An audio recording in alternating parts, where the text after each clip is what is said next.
Damn, that's a really good song. Hi. Hello. Hello, hello, hello. Hello, hello, hello. Testing, testing, 1, 2, 3. Testing, testing, 1, 2, and 3. How y'all doing today? Hope you're doing well. Hi. Hello, hello, everyone. My name is King Kodiak. I'm the Yokai King of Bears, overseer of the multiverse, ruler of the celestial tome, and your residential multiversal nuisance. And know you? Well, know you. Know you. I hope you're doing well, Katsu. Welcome in, Katsu. Hope everything, well, you know what? Everything is going well because you know what? You're not as sick as you said you were, so that's good. That's good to know. Ah. Life goes, life goes. It's the middle of the damn week. It's the middle of the damn week. Just 2 more days. Just 2 more days. We could survive. We can survive. How has life been treating you all? How has life been treating you all? It's the bear, Dex. Hello, Dex. How's it going, Dex? How has it been? How's it been? The bear is here. The bear is here. A lot of things has been going on. Lots of things to talk about. I finally finished Digimon 02. I finally finished 02.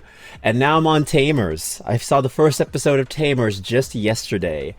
And it's interesting. It's very interesting. It's kind of cool. It's a definitely... It feels very, like, 2000s coded. Yeah. Going well. I've, Pavloved myself again. Oh. What do you mean? What have you done? What have you done to yourself? You rambunctious one, you. What have you done? What have you done? Let's see here. Ah, I see. But yeah, I started Tamers. Tamers is okay.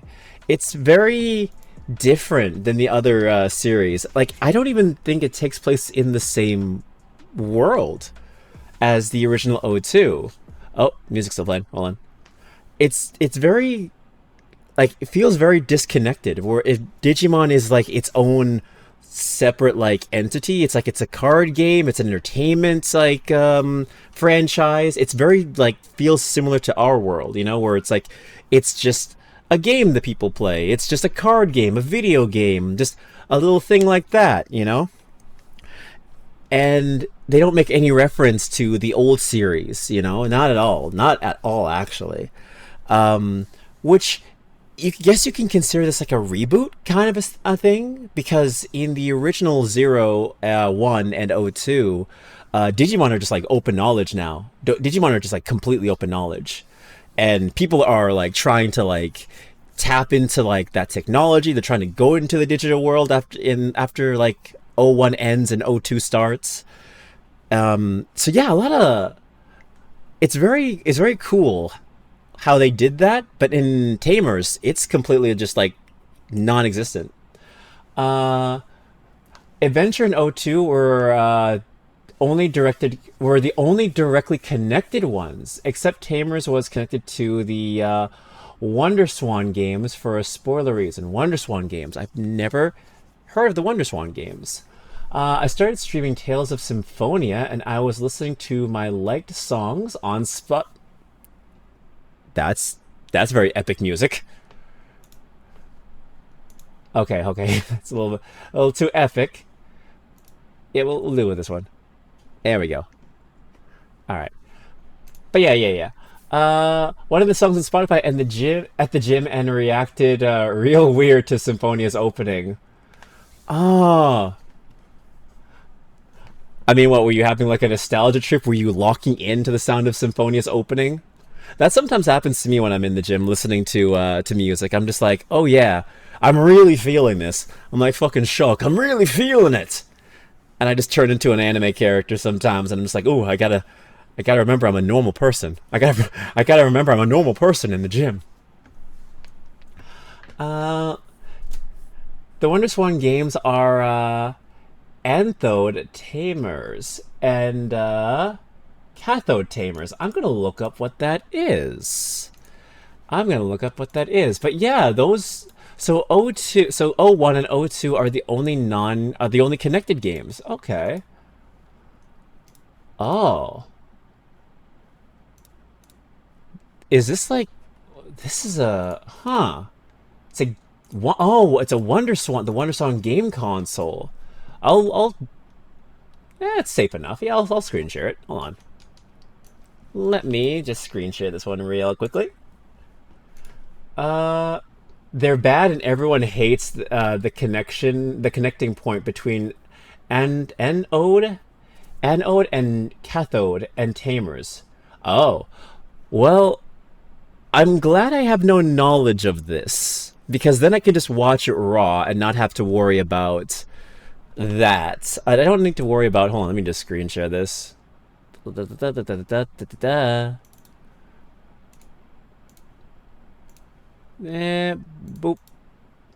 Boop. Yeah. Oop. Gotta make sure it's safe. Yeah, it's fine. Boop. Wait, where is it? There it is. So yeah, I don't know anything about this.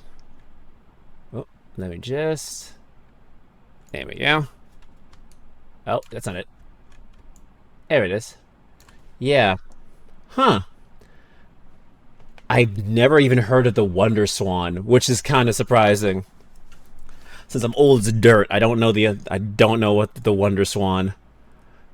I didn't even know they would make a Digimon game for this. It's like the Game Boy Color kind of a thing. They had nice sprites. I mean, the sprites look good. They look nice. I won't deny that. It's nice sprite animation. We haven't had that in a long time. Let's see. Yeah, Starry Heavens from Tales of Symphonia locked me the fuck in. You just start doing like, I don't know, like 200, you start lifting 200-pound weights casually. It's like, you don't understand. I need to kill them. I need to beat the final boss. Just locking in. Justimon is nowhere near cool enough to justify it. Damn, Justimon didn't justify it. I'll stop. I'll go home. I'll go home. What is Justimon? Justimon. Oh, he kind of reminds me of an elemental hero. He reminds me of an elemental hero. Hold on. Look at this little guy. Oh, this is very small. This is very small. Hold on. If you put this guy in a Yu-Gi-Oh card, I would probably believe you. I'd probably believe this is an elemental hero. Cool little dude. Not enough for me to buy the game. You know how there's normally like that one like monster that you kind of want to collect no matter what version it's in. You know, even if it means you buy the inferior version. He ain't selling me on it. He ain't selling me on this. Justimon is an explicit Kamen Rider reference. You know, I've been going down a deep rabbit hole when it comes to Digimon, just like casually looking into shit. I didn't know that there was a failed Digimon X Godzilla collaboration that fell through, and they just remodeled the sprites to look like other creatures. I had no idea. Hold on, let me. The E-Heroes are let me just do that. Wait, where is this? There it is. The E-Heroes are superhero references, but the manga E-Heroes and Masked Heroes are Kamen Riders. Oh, okay. Digimon and Godzilla didn't fall through. I thought it did. I thought it was a canceled collaboration. I mean, at least that's what I saw when I looked up a YouTube video on it. It's just so cool that I just love Radical Highway. It's just so cool. Like the rail, the star goes whoosh, whoosh. I'm sorry, we keep referencing the Radical fucking Highway shit. It's from a damn YouTube video. But yeah, I heard about that. I heard that there was like a failed collaboration. Unless the video I saw was wrong. It could have been wrong. It could have been. It's not a failed collab, just not what that guy wanted. It was just a VPAT. Okay. because I thought they had plans for a collab, but the collab plans fell through. So the guys just said, okay, we still have the sprites made. We're just gonna remake them and do something completely different with them. Ah, so it's one of those situations where they weren't happy with what they got. Okay. Anytime I hear "Vengeance is mine," ah. Godzilla X Evangelion was more fully realized though. Oh, those go hard. Those go hard. Hold on. Let me see. Godzilla X Evangelion figure. Oh god, that one figure. Like, hold on. Like, these go hard, bro. Oh, these ones especially. Hold on, I'm getting some images. Like, bruh. You cannot tell me this doesn't look cool. Like, look at that. Look at that. Look at these. So cool. God, they're so cool. Like, that is something that I would like to have a figure of in my house. Like, for real. Like, they're so good. Yeah, that guy was misinformed. Ah, okay. Alright, well. At least now I know. Some fucking animal pissed on the floor. Oh, God, Jesus Christ. Oh, that's nasty. Ew. What a savage. You think after the big C, you know, and like people would treat their health a lot better than that shit. That's disgusting. Ugh. Godzilla 1 Evangelion goes brazen. It goes so hard. Evangelion is like one of those things that's like you don't even need to really watch the anime. That shit's just kind of like embedded in culture, you know? It's gotten so popular that it just collaborates with everything.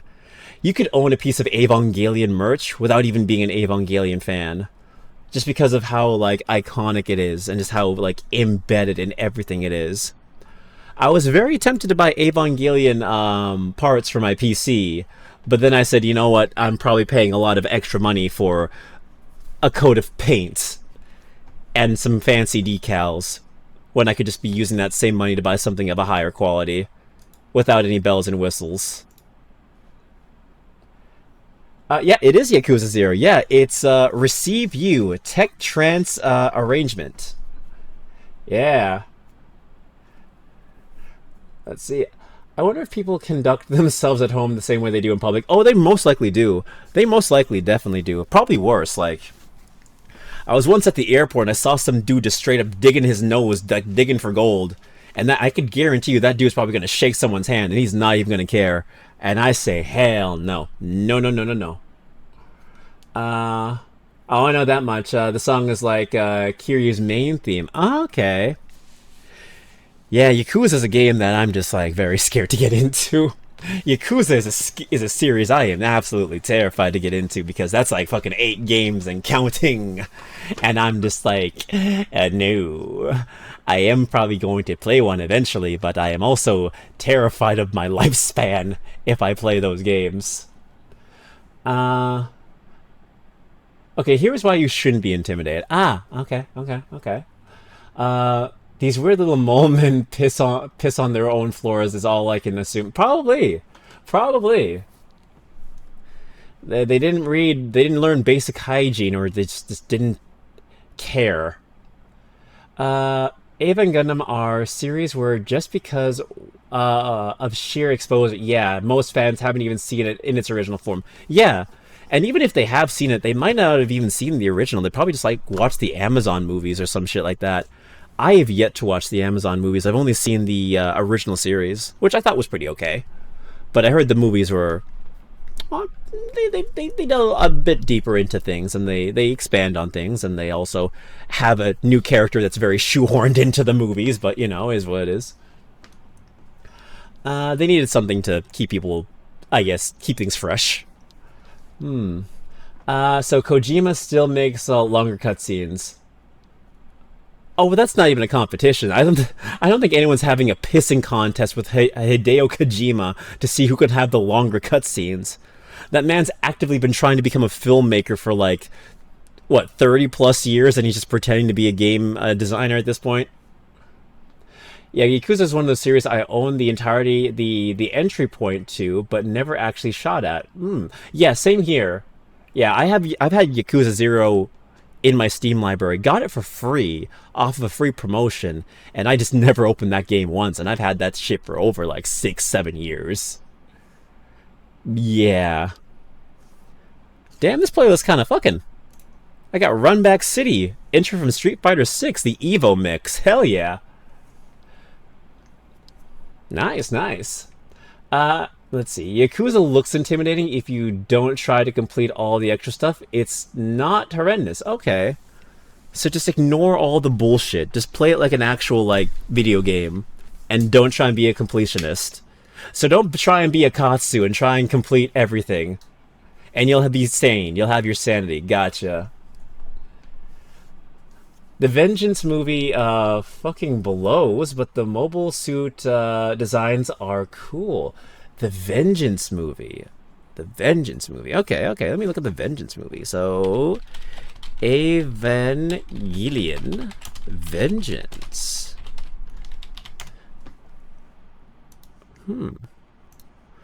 Not sure about the Vengeance movies. Ah. Oh well. Uh, Kojima won a Guinness record for longest video game cutscenes. He did? Oh, Gundam, Gundam. Gotcha, gotcha. Gundam Vengeance, okay. Oh, Requiem for Vengeance. Oh god, this looks absolutely awful. This looks absolutely disgusting.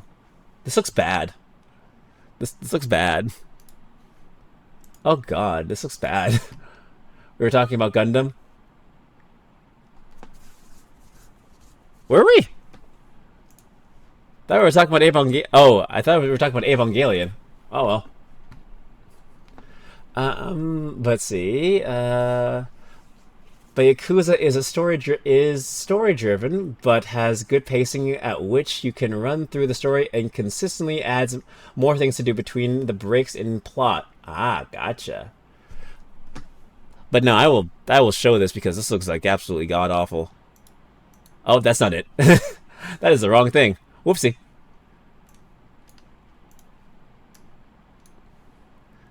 Yeah.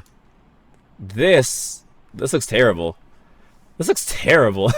The CGI and the realistic human-looking faces just look disgusting. This looks like one of those like low-budget like PC games, like those low-budget like. This looks like what most of those Gundam games that are mobile, that are like multiplayer on Steam would look like. Yeesh, yeesh, gross-looking thing. I really like the greebled ass Netflix Gundams, but everything else about is total ass. Ah, no, I have not. I have not seen live action Charles and the Bullfight. No. All right. Like more often than not, after a story beat, then and after a story beat, then side quest mini games or other big like event things occur that you can choose to do instead of going into the story if you want to change pace. Okay. Got you, got you. So there are things to distract you, and like you could, you don't have to go immediately into the action. You can have some downtime. Gotcha. Look it up. Live action Char is so fucking funny. All right, all right, all right, all right. Oof. Let me see. What is this? What is this playing?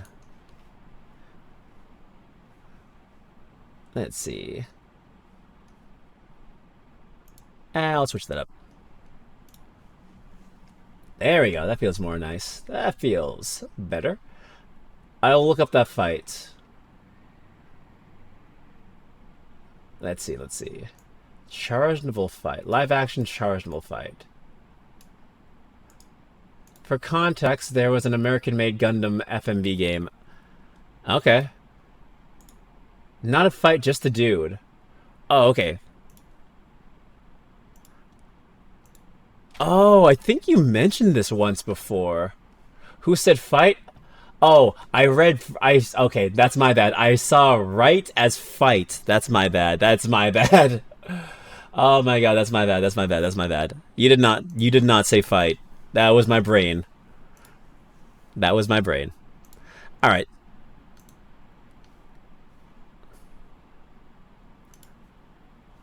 Is this what I'm looking at? Is this what I'm supposed to be looking at?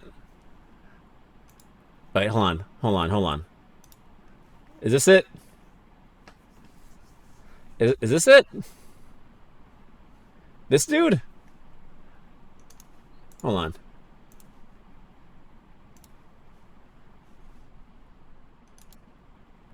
Yes. He looks like a really bad cosplayer. He looks like... Okay, he kind of looks like if Linkara from that old video game... From that old... Not video game. From that old, like, comic book review channel decided to cosplay this dude. He kind of looks like that. Like, if you gave Linkara this mask, he just looks like Linkara. Huh. Let's see. He's making goofy faces all the time. Oh, beautiful. Amazing. He just exuberates douchebag energy. Oh, I think I saw another one of him. Yeah. Right, there. Yeah, that's too small. Hold on. You know, this is fine. Can I let me save the image. Ah, whatever. Whatever, good enough. Plus in Yakuza, they are huge on things to do. Like, literal arcades, pools, darts, fucking toy car circuits, racing, DDR, virtual fighter, karaoke, literal business management to kick someone's ass, and so much more. You could really get lost in these games individually. Ah. Linkara. Oh, Linkara. Yeah, Linkara. Atop the fourth war. Linkara. Yeah. AKA, Content Farm Heaven. Ah. Gundam's FMV game is awful, even for an FMV game. Like that picture, that's the one. Okay. You know, it's a piece of history, though. It's a piece of history having something that awful in your collection. It's like the Zelda CDI games. They're terrible, but you know what? They have some kind of nostalgia. I'm glad you liked the picture. I'm glad. I'm very glad. But yeah. Hope everyone's been doing good. Hope everything's been doing alright. I have just been chilling recently, been doing some things. Gundam's FMV game requires you to make a lot of nearly frame-perfect choices, and failing sends you back to the beginning. Ah, like a classic CDI game. Horrible.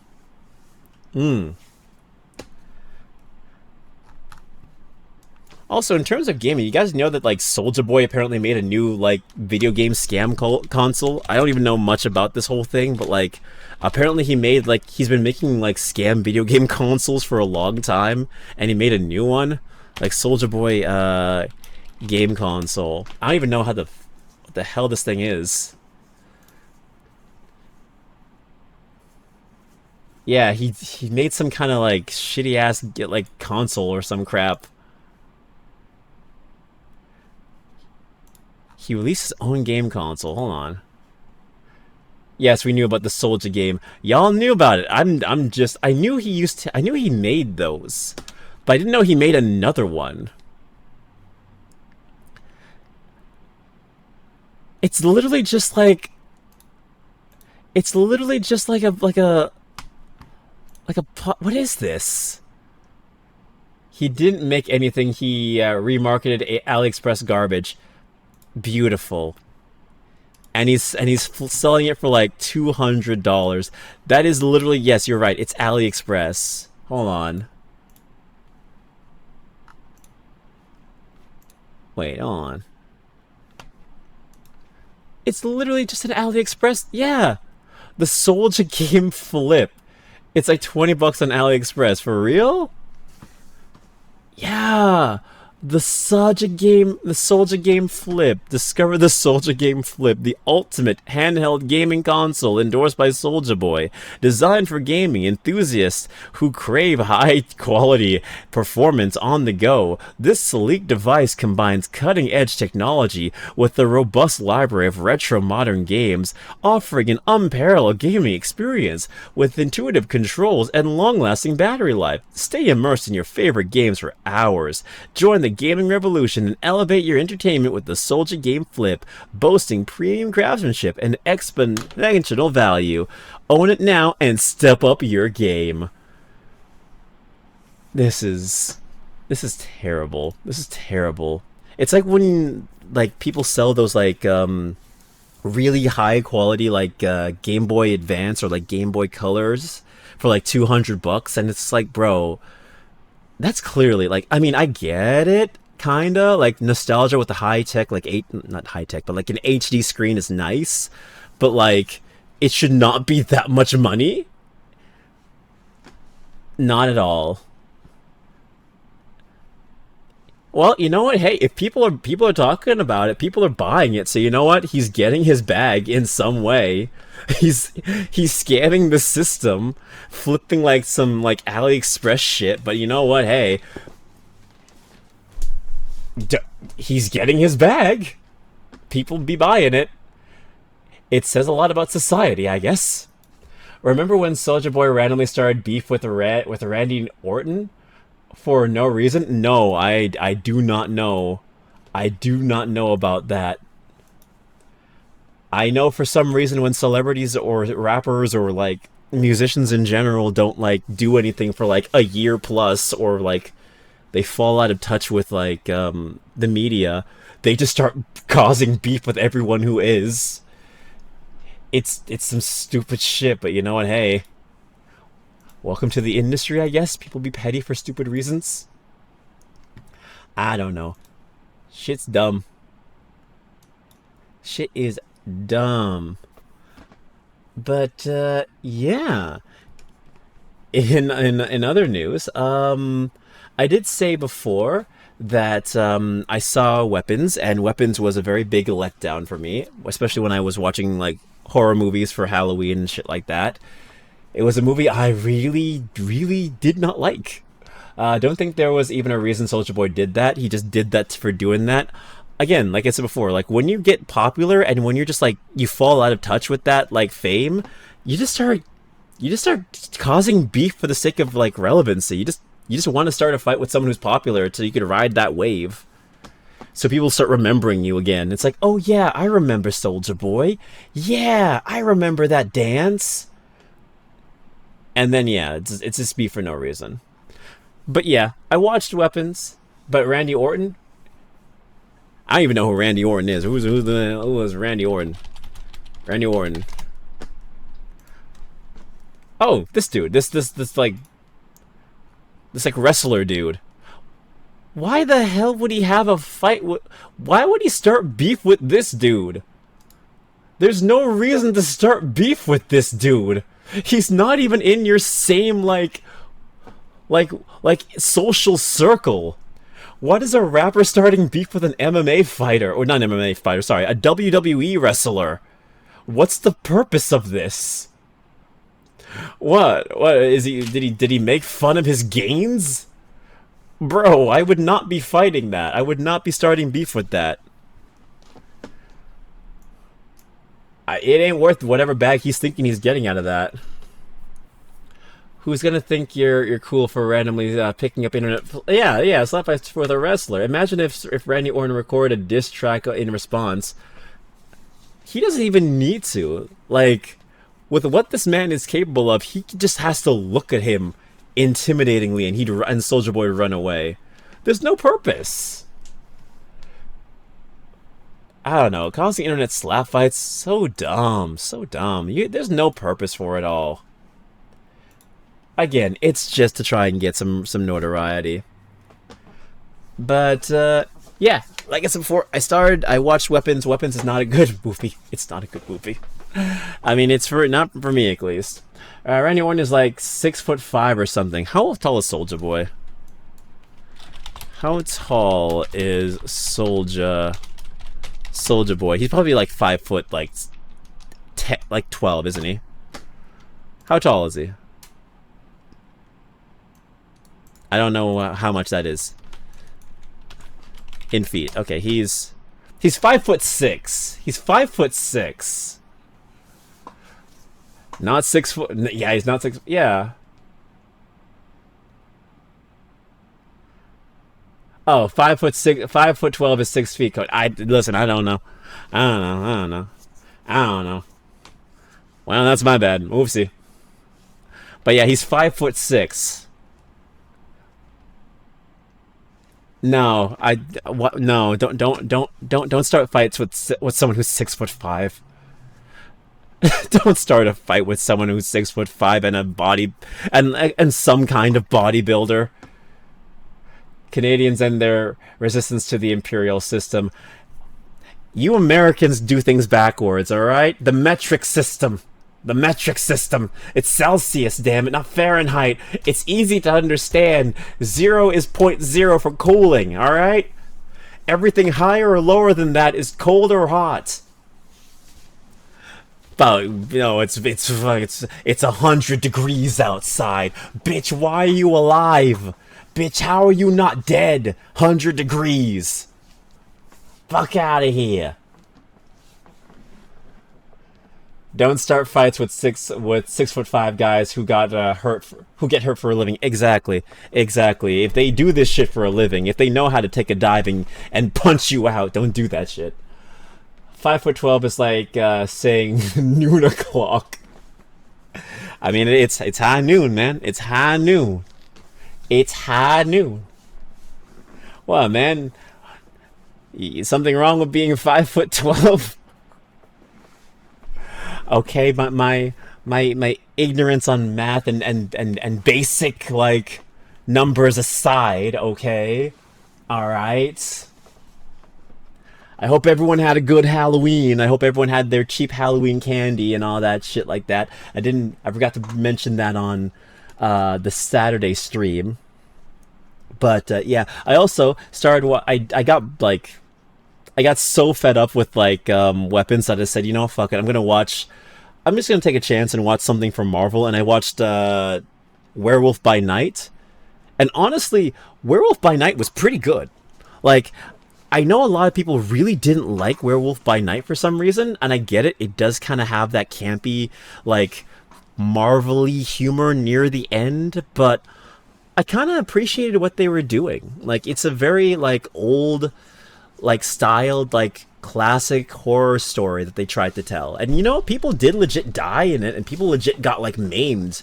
And I thought, wow, you know what? This is when Marvel was at least trying to dip their toes into something a bit more mature. Before we got, like, Marvel Zombies, the series that came out not too long ago. So, you know what? Hey, I thought it was pretty good.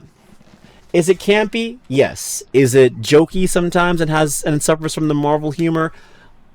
A little bit. But overall, I thought it was a fun time, you know? It's campy, but so are all the movies that it's based off of. It's pretty campy. It's pretty okay. I mean, I recommend watching it. I recommend it. 5 for 12 is how new parents describe their kids' age. Fuck out of here with 12 months old. They still do that, yeah. It's like, oh, my kid's like 18 months. It's like, oh, so you mean like a year and a half old?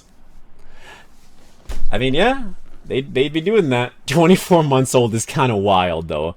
She's 24 months. It's like, oh, so she's like 3 years old or some shit. 24 months old is 2 years. Yeah, it's like, yeah. Wild. Yeah, well, well. But yeah. But yeah, aside from that, in terms of things that are new here, the FNAF 2 trailer actually came out. I saw the FNAF 2 trailer, if anyone saw that one. And that one looks pretty cool, too. Um, I like that it's still using the animatronics. I like the story looks kind of interesting. Is it going to be better than the first film? I hope so, because the first film wasn't that great. You saying 3 years generally caught me off guard so hard I had to drop weight and start over. I am not good with basic numbers, okay? I think this is something that has been talked about many times here. I'm not good with basic numbers, alright? I'm not good with the quick math, alright? I'm not good with the quick math. 24 months. 24 months in years. 24 months in years. It is exactly 2 years. Yep, that is exactly 2 years. That is exactly 2 years. Yep, that is. Yep. 5'12" type beat. Yep.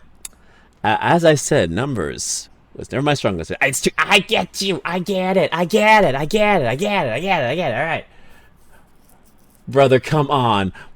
I'm sorry. All right. I'm sorry. I can't do the quick math. All right.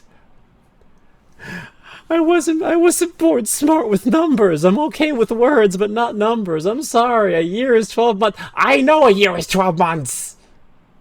I know that much, at least. I know that much. Let me support you without me looking like a dumbass for supporting you. I'm sorry. I'm sorry. I'm sorry. Alright? It's Motivation Wednesday. I'm sorry. I'm sorry you're losing motivation in me. Love you too, buddy. You know what? I'm glad you tolerate me. I tolerate you too. Bunch of assholes. Find out Cody can't do multiplication if it involves 12. Yeah. Listen, I almost failed math. Clearly for a good reason. I almost failed math. I had to lock the fuck in when I did high school math. I had to lock the fuck in. And I passed? I almost said barely passed. I think I got like a C? I got like a high C? It was enough to pass though. Like it was bad. I almost failed that shit. Oh hell, that would have been, oh boy. I was like, nah. I got a tutor and everything because I just said I'm not failing this class. 12 inches is a foot. Yes, I know 12 inches is a foot. Subway taught me that, okay? Subway taught me that. The $5 foot long. 12 inches, alright? I get it. 19 inches of Venom. 12 inches of Subway. I get it. 12 months is a year. 24 months is 2 years. And 6 foot... Wait. 5'12" is 6 foot. Yeah. Welcome to King Kodiak, where I don't know numbers and Chad has to educate me on numbers. Alright? I don't do that. Alright? You've never heard someone try and fail to order a 6-inch footlong, have you? No, I've never heard someone fail to order a 6-inch footlong. I've never heard that, no.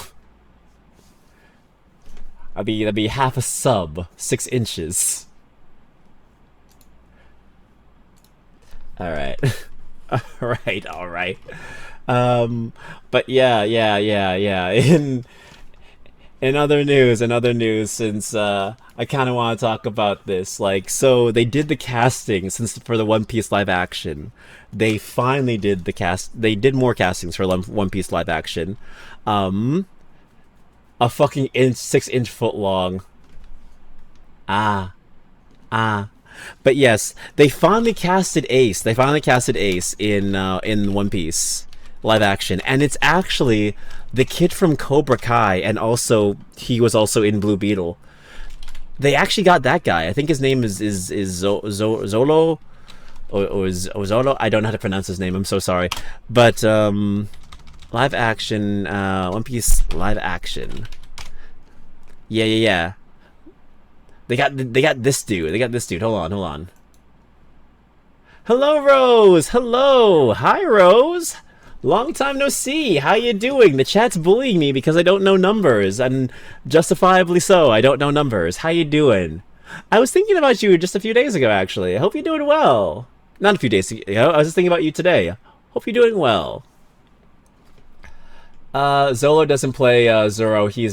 Zolo doesn't play Zoro. His name's Zolo. He's not like a samurai. Yes. But yeah. I'm doing good, just getting some dinner real quick. Ooh, nice. Making it yourself.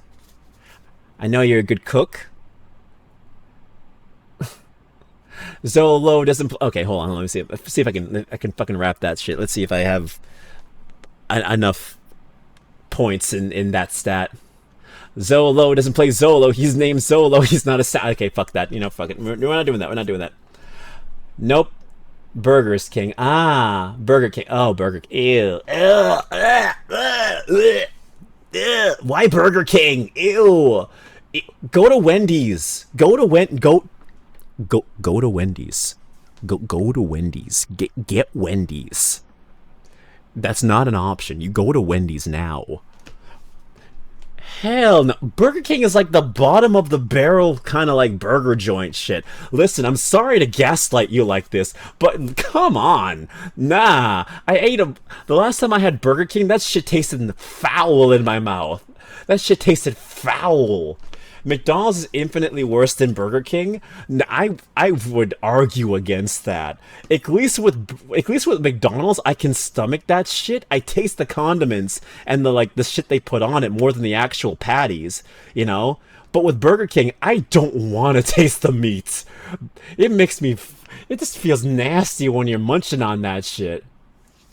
McDonald's is awful. Different strokes for different folks, my friend. I say nah. Give me a quarter pounder with cheese. Give me a Big Mac over a damn like Whopper any day. Wish we had a harness out this way.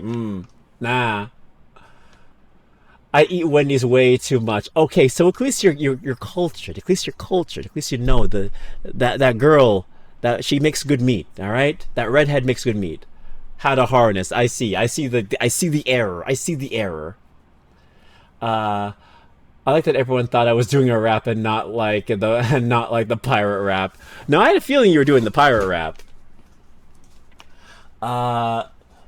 Let's see. Sanji's cooking Chopper's. Yeah, Sanji's cooking Chopper's doctor, and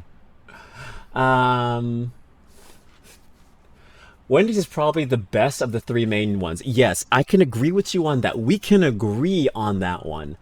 Wendy's is the best tasting out of all of them. I will still say the Burger King is fucking worse. Who is this? Hold on. Ah, okay, that's not a bad song. Usopp's doing that marksman's thing. Sanji's cooking Chopper's doctoring. It doesn't even fucking make sense. It doesn't even fucking make sense. You don't say the doctor's doctoring. Well, I'm just getting food very quick since I'm also streaming. Well, I'm glad. Still, you should have gotten Wendy's, but you know what? I've gaslighted you enough today. Just get that Impossible Whopper. Get that estrogen burger. Get the fucking estrogen burger. Why not? God, ever since my chat told me about the fucking estrogen burger, I've been losing my shit over that. It's so fucking funny. It's so fucking funny. I had to look that shit up. It wasn't even that much estrogen, but yeah, the fact that the burgers actually have estrogen in it is actually hilarious. Robin's getting arrested for larceny. Nope, just a Whopper Jr. Okay. Alright. This sounds like AI. Is it AI? I don't know if it's AI. This shit was just recommended to me in my YouTube playlist. Hold on. It might be? Oh, this sounds like I. Okay, awesome. Sounds like IA, not AI. Okay, yeah, I read that wrong. Okay, my bad.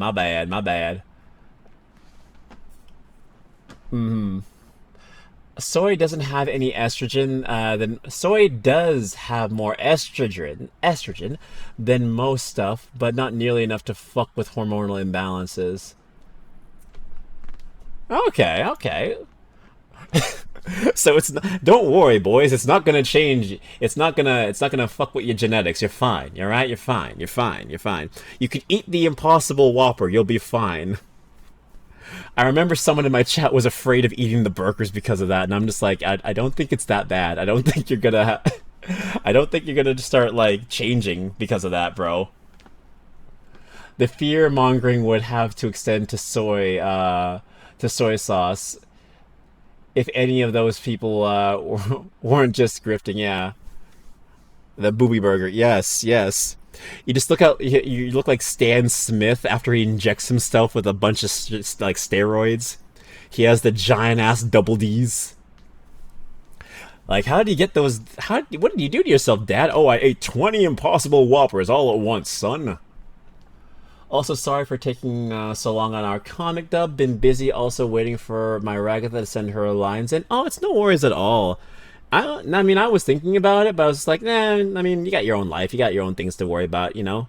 Comics, like, you know, it's on the bottom of the priority list. It's no worries at all. But I know that once it comes out, it'll be A-okay. It'll be awesome, you know? You'll be cooking with that stuff. No worries at all. American Dad is infinitely better than Family Guy ever was. I will agree with you on that one.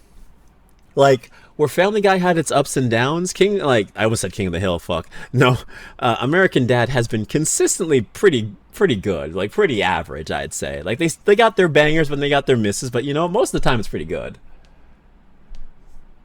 Yeah. Like I even saw the Overwatch episode that they did, and honestly, I was like, this is pretty funny. What is this? What is this? I'm sorry, my playlist is recommending me shit, and I don't even know what this fucking shit is half the time. I just heard Shadow's voice, and I was like, what the fuck? Credits theme for my death, but I'm not going down without a fight. Alright then. Cool. Thank you, YouTube, for recommending me this. Girl, you need a shot of B12. I need a shot of B12? Why? Why do I need a shot of B12? Oh wait, is that from Family? Is that from American Dad?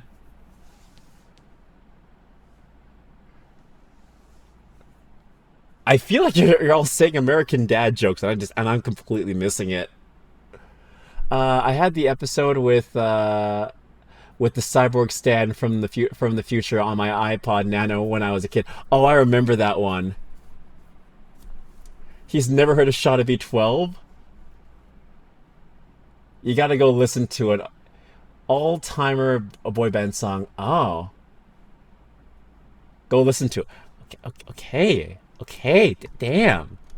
Okay. Shot of B12. Okay, shot of B12. Okay, what is that? Oh, it's a music. Okay, it's from. Okay, we'll listen to it. I mean, hey, the VOD doesn't pick up like shit from like my browser, so we're a-okay on this one. Okay, hold on. It's a music video, but we're gonna listen to it. We're gonna listen to it. This is happening again, huh?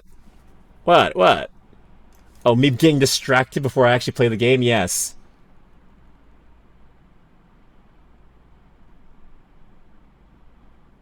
Okay, what is this?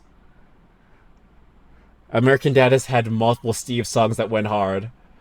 No, I meant this song. Okay.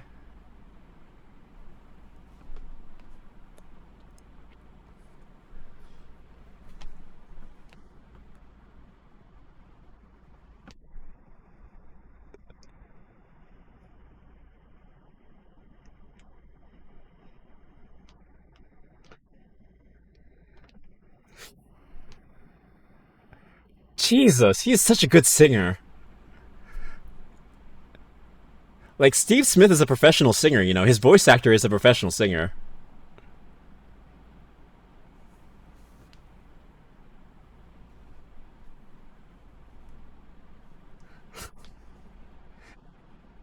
It's so dumb and funny.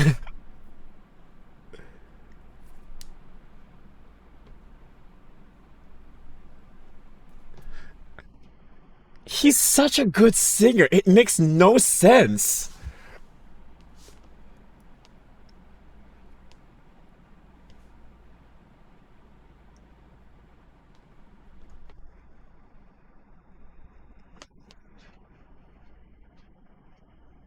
Oh, he has a second voice actor who does his songs? Oh, that makes sense.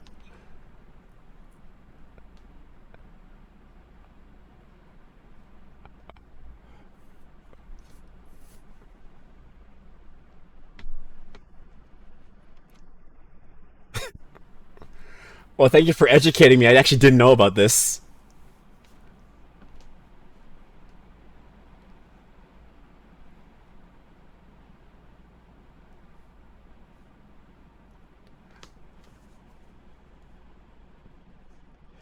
This was actually an experience. This was amazing. This was amazing. Beautiful.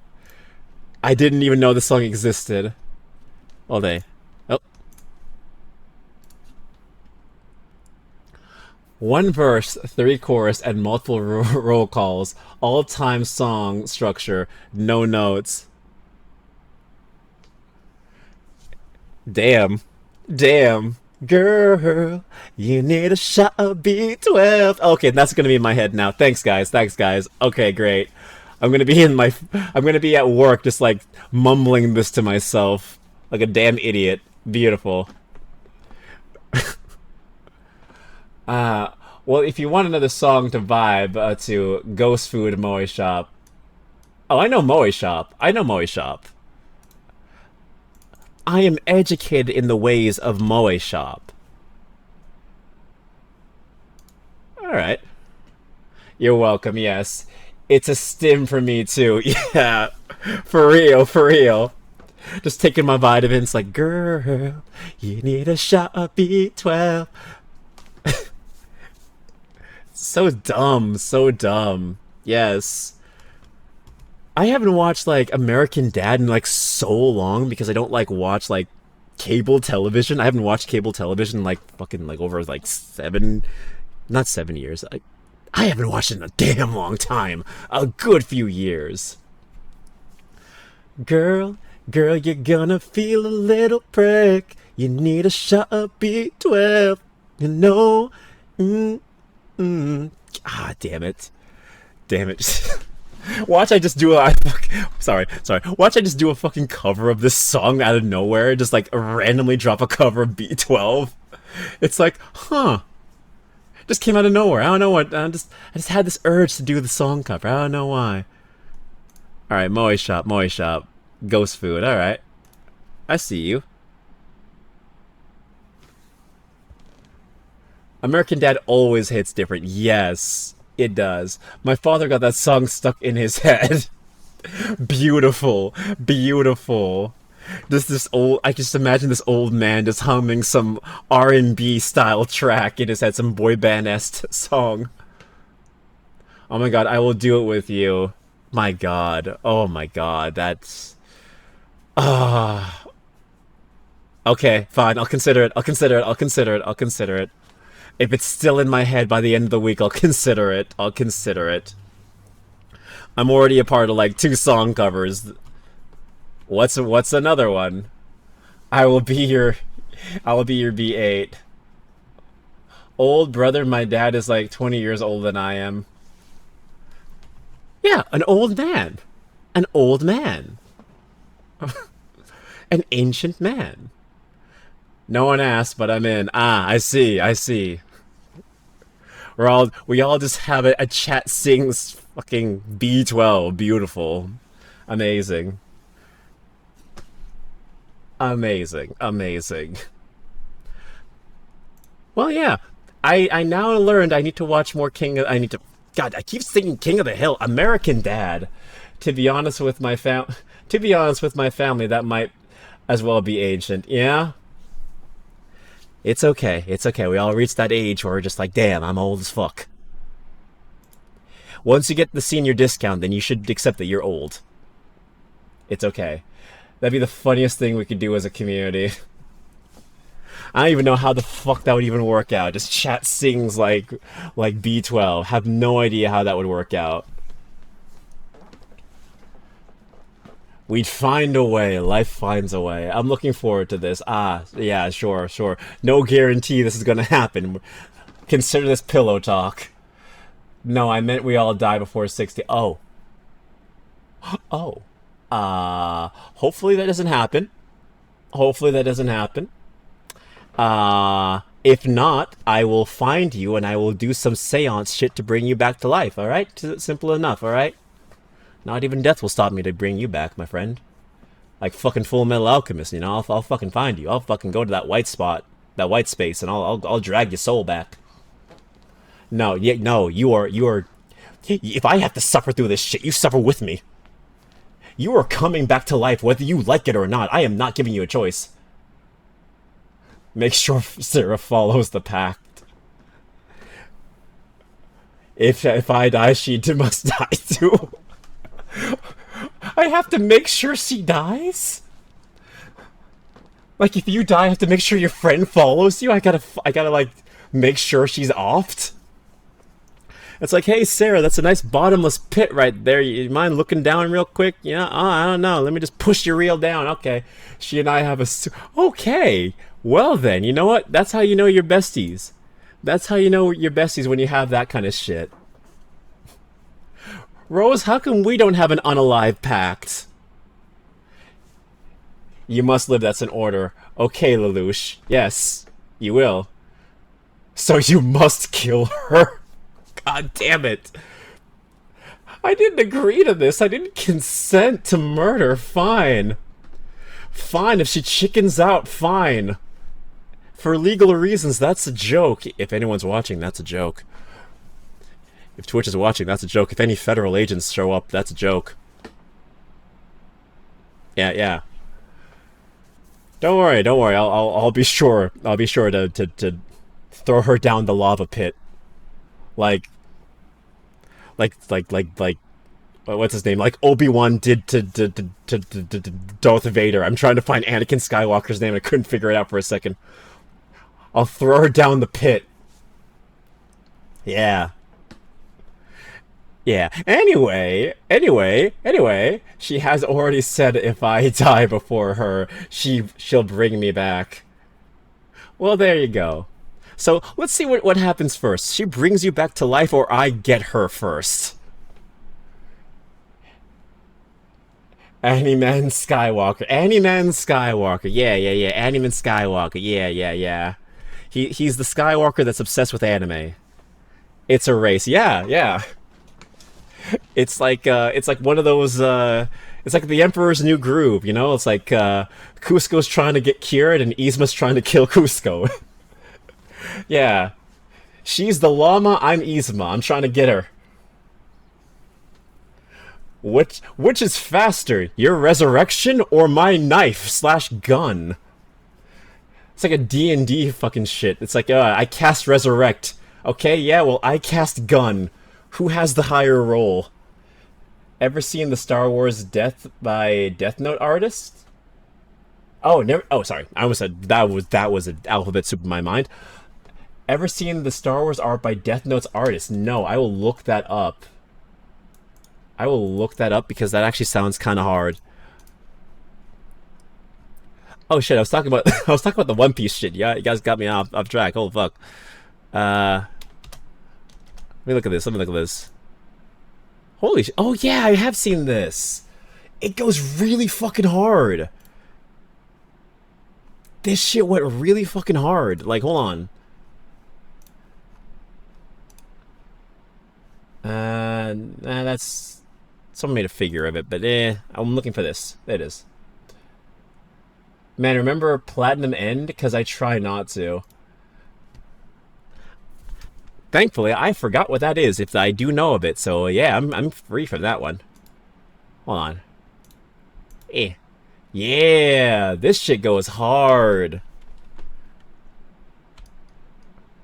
Honestly, Star Wars being drawn by the Death Note creator makes surprisingly a weird amount of sense. It surprisingly makes a weird amount of sense. I kind of like it. I fuck with it. It's a series made by the creator of Death Note. Ah. Did the creator of Death Note make Death Parade? Probably not. It has the worst ending ever. Let me see. Let me see if I'm aware of that. If I'm aware of that. No, he didn't make it. Okay, because I know that Light Yagami, I think, makes a cameo appearance in that. I just didn't know if they were connected by the creator or not. Let's see. Platinum End. Platinum End. Oh, isn't this the fucking anime that Moist Critical was pissed about because like it ends so fucking stupidly? Because it ends with the spoiler alert, the dude saying that he wants to die constantly, and then he gets what he wants, and then he becomes God or some shit, and then he fucking just destroys the universe and kills everyone, and then himself. Why did the number reset? Blame Katsu. Blame Katsu. Because I was streaming Phasmophobia with him and a couple of our other friends, and then they dropped the I word. They mentioned the forbidden word, and then my timer had to reset because technically, it does not specify who has to mention it. So if there's a collab and they mention it, it gets reset no matter what happens, even if I don't bring it up. So yeah. When did we mention it? You mentioned it during Phasmophobia, you bitch. I have the Twitch archive. That sounds like Zetsubo Sensei. Oh, I actually don't remember what I said. You said something. You said something about it and it had to be Actually, no, it wasn't you. No, it wasn't you. It was... I think it was Reed. I think it was Reed that brought it up. I think it was Reed, and then that's how the timer reset. Did it make a reference? No, it was Reed. I think it was Reed. Because Flynn wouldn't say that stuff. But yeah, this is the anime. Hold on, let me get it real quick for y'all. Boop. It's this one. Yeah. This shit. Yeah, Platinum End. Yeah, Moist Critical, like, went off on this one. Reed definitely said something about kissing, about, yeah, oh, that's not wrong. Yeah, kissing fathers. I know that. Yes. He mentioned something about that, and then the timer had to be reset. Yep. So yeah, that technically wasn't my fault. Technically not. But yeah. I'm never gonna watch Platinum End because Moist Critical made a very big point of just saying like, yeah, this is a terrible show. I mean, hey, it's the most consistent character in that he wrote. He wanted to die. He said, "Don't give me the power of God because I will kill everyone if I do." They gave him the power of God, and he did it. The man said, "I'ma off myself if I become God," and they did. So hey, at least it wasn't false advertising. They were honest. And he did then kill, and yeah, he did. He killed humanity. Exactly. But enough about killing humanity. Let's kill some demons. Devil May Cry 5. Don't worry, we'll still get like sidetracked and trail off during the gameplay. I can guarantee you. I can absolutely guarantee you that's gonna happen again. Anyway, I got the game going. Killing demons. Wait, yeah. We killed humanity. Now we're gonna kill some demons with Vergil. This isn't Demon Slayer. It can be if you want it to be. It can be. Alright, let us go. Devil May Cry 5. I don't remember where we were last time, but we were on episode 6. Yeah. We were motivated. Oh wait, yeah, we killed the time horse. That's what we did last time. We killed the time horse. Yeah. Yeah. I don't know how to play this game. I forgot. Get your ass back here. Get your ass back here. We're killing demons and you like it, alright? We're killing demons and you like it. Oh, we're right in this shit. Oh no. Oh, and I don't know what I'm doing. That's fun. Oh.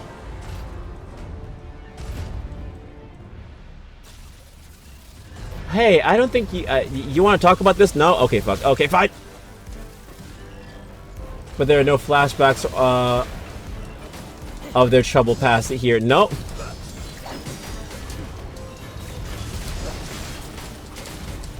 Oh, shit.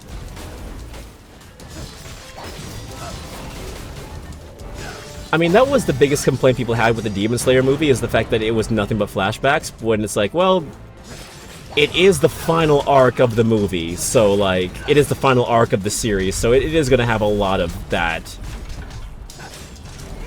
Wait, hold on.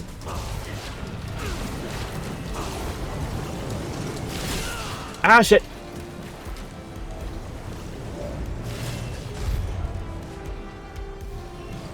Yeah, this is also the entire series. The entire series is also just flashbacks. I did hear that Akasa's flashback was definitely the best one out of all of them.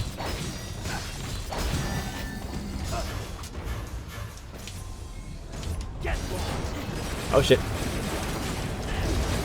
Oh, it absolutely is. Yeah. Like, they all have troubled backstories, but like, Akasa's was definitely, like, the most impactful, which makes sense. He is kind of like the center star of the film. I don't know what I'm doing, so give me a second while I just look at this quickly. Cool. Awesome. Gotcha.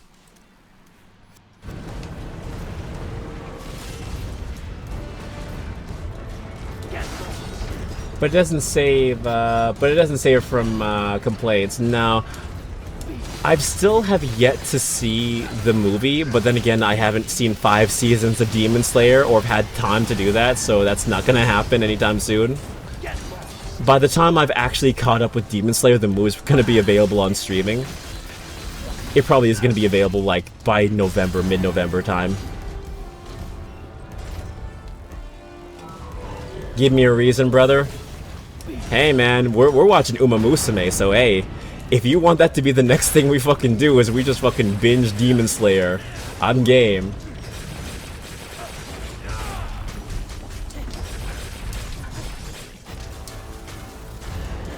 Come on, bitch. Wait, hold on, what am I doing? Give me a second.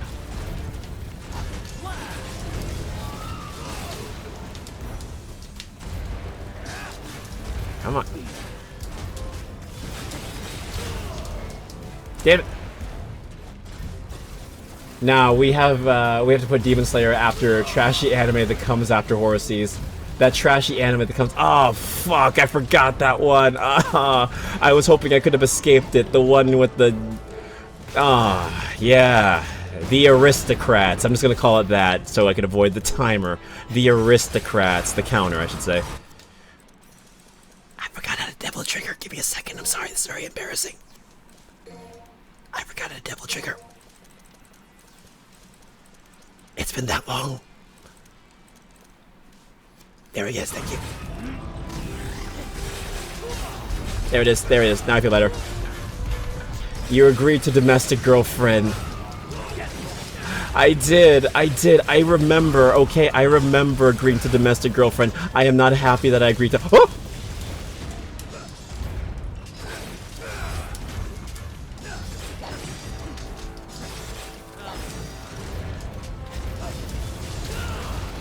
Ah, you bitch whore. Speaking of movies, anyone seen Chainsaw Man movie? Oh, you might be seeing it Sunday, Katsu. That's awesome. I have still yet to see the Chainsaw Man movie. Ew, there. I wanted to see it, but like I said before, I couldn't find any showtimes in my area that weren't like overpriced like gimmick tickets, you know? Like they had like D-Box and like, you know, Ultra 4K or some shit like that, or like 3D or some shit, and I'm like, I just want to watch the movie in standard definition. I don't give a shit about about all these other showtimes. And every standard showtime is playing while I'm at work, and I'm just like, damn it, I just want to see the fucking movie. I heard it's absolutely batshit insane, but in the best way possible. I want to watch it on Halloween, but I was told, like, yeah, you don't want to be going out on Halloween to the movies. And I'm like, God damn it. You're probably right.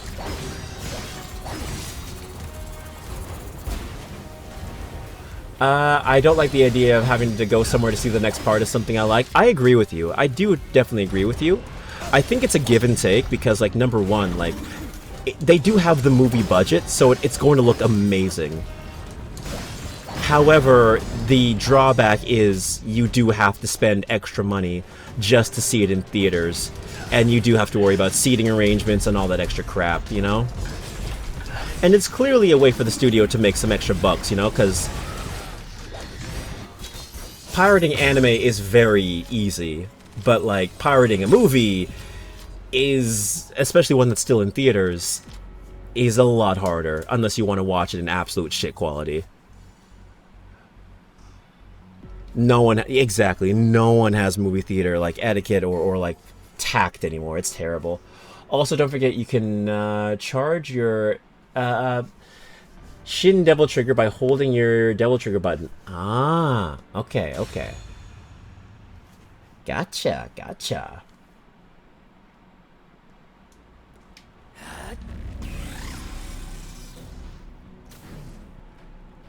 Huh. Let me see.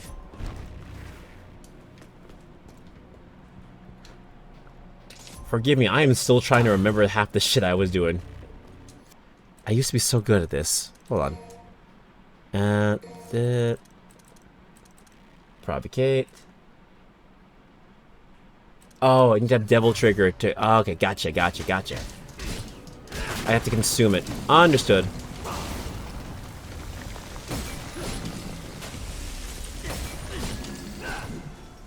Yeah, but, like, that's one of the reasons why I just don't like going to the theaters. It's just the fact that I'd rather watch the shit in the comfort of my own home and not have to worry about, you know, finding seating, finding the right time to go to the theater, and all that other shit. And then there's also the fact that I don't know who I'm going to be going to these movies with. I could be having a good quiet audience, or I could be having absolute shit for, like, movie attendees. And also, that's shit overly expensive.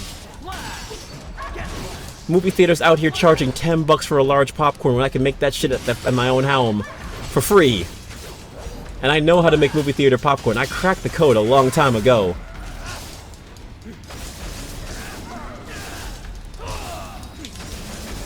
Hold on.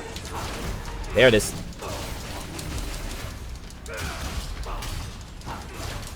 But yeah, I mean, I wanted to see Demon Slayer, but, like, there was just no way I was gonna watch 5 seasons of a show before that shit was done. But for Chainsaw Man, I don't have to worry about that because I'm all caught up. Only problem is finding the showtimes. It still sucks that for anime movies, even though, like, it is getting more showtimes and there are a lot easier to find in theaters now, just like regular ass theaters, you still kind of have to go opening week, otherwise you're going to run the risk of not getting, like, either good seats or you're not going to get, like, non-gimmicky seats. Like, who the hell even uses D-Box?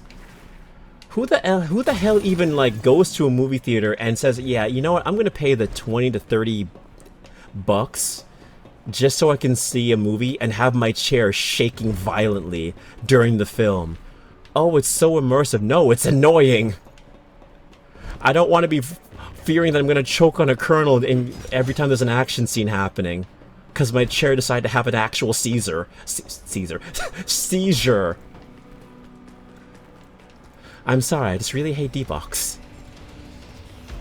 Almost as much as I hate demons. Oh great, it's the clitoris. Yeah. What the fuck is D-Box? Oh, you don't know about D-Box? Okay, okay, let me tell you about D-Box. So D-Box is basically, you pay extra money for your seats to move during an action scene. So like, if let's say you're watching a Marvel movie and like there is a scene where like it's like haptic feedback for your controller. You know, like when there's like your gun, or like you're shooting like your gun in a video game and your controller starts to rumble. Imagine that, but you're watching a movie. So anytime there's like an action scene, your chair will start to shake and violently start to move. That's D-Box. It's supposed to be a more immersive experience when you're watching movies. When in truth, that shit's just annoying as hell.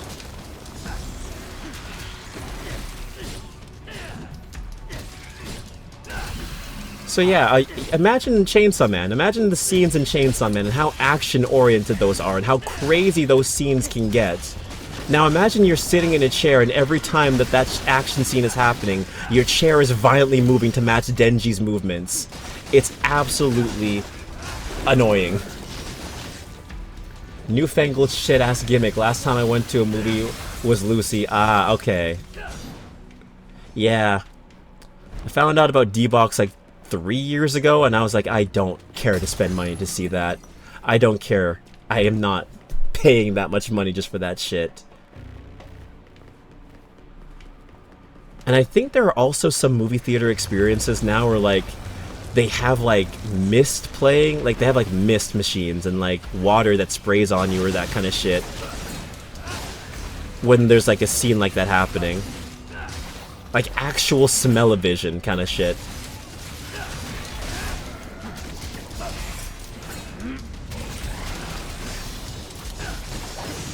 Yep.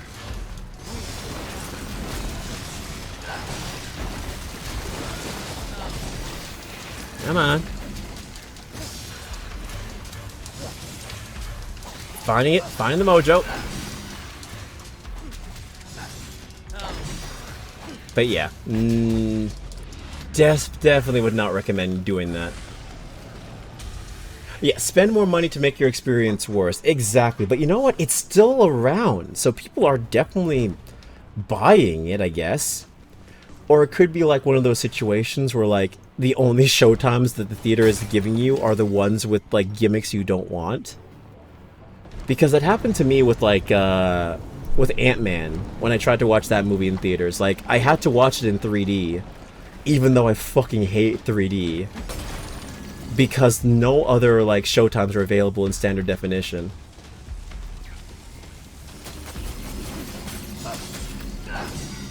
Immersive fog and liquid would be cool for Blade specifically, yeah. I don't know if I'd be up for that, though. Just, like, having blood splattered in my face when I'm trying to watch the movie, or have liquid in my face when I'm just trying to watch my shit. I don't need my movie experience to be a Disney attraction. Hey, come here. Come here, come here, come here. Hey, hey, hey, hey. Stop it, stop it, stop it, stop it. Why are you running? Why are you running? Why are you running? Why are you running?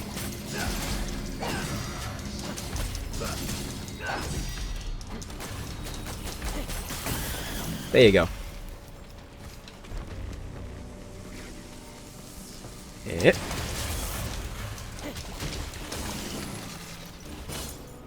Oh. One of my eyes is weaker than the other. I loathe 3D. I wear glasses. So yeah, I loathe 3D too, because I hate that shit that I have to put on 2 different lenses in order to watch the damn movie. I don't want to have to put on contacts just for 2 hours to watch a shitty gimmick.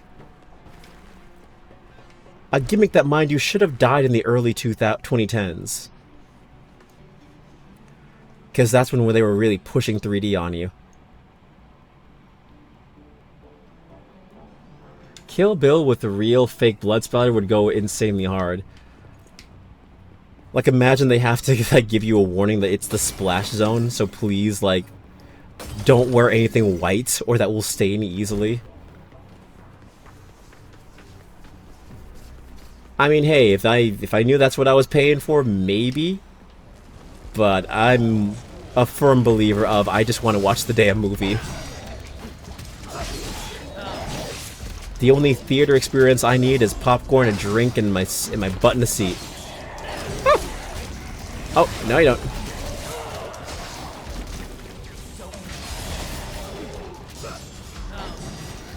A Splatterhouse film with that would be amazing. Like Evil Dead. I mean, oh boy, Evil Dead with that would be really... Yeah, you're right. That would kind of go kind of hard. I'm just imagining classic Evil Dead. Yeah, that'd work.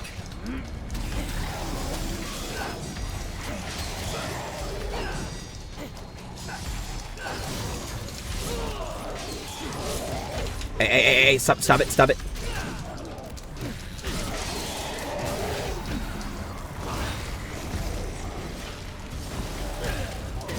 Come on. Stop it. Fucking die, bitches.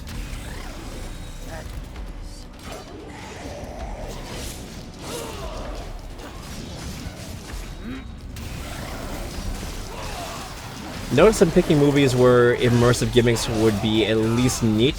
Who the fuck wants that from the Avengers movie? I don't know, man. Someone really likes Avengers Doomsday and they really want to see that shit. Ah!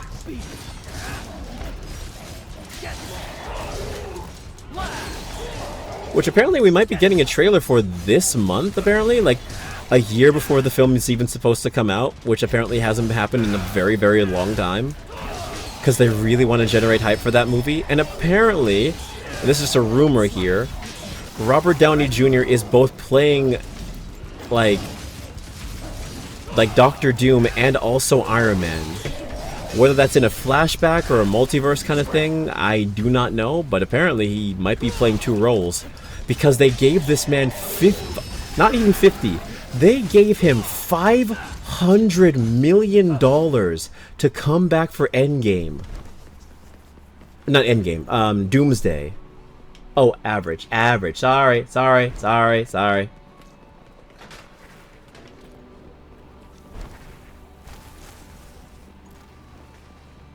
Yeah, average movie. My mistake. I had Avengers on the brain for some reason. My bad.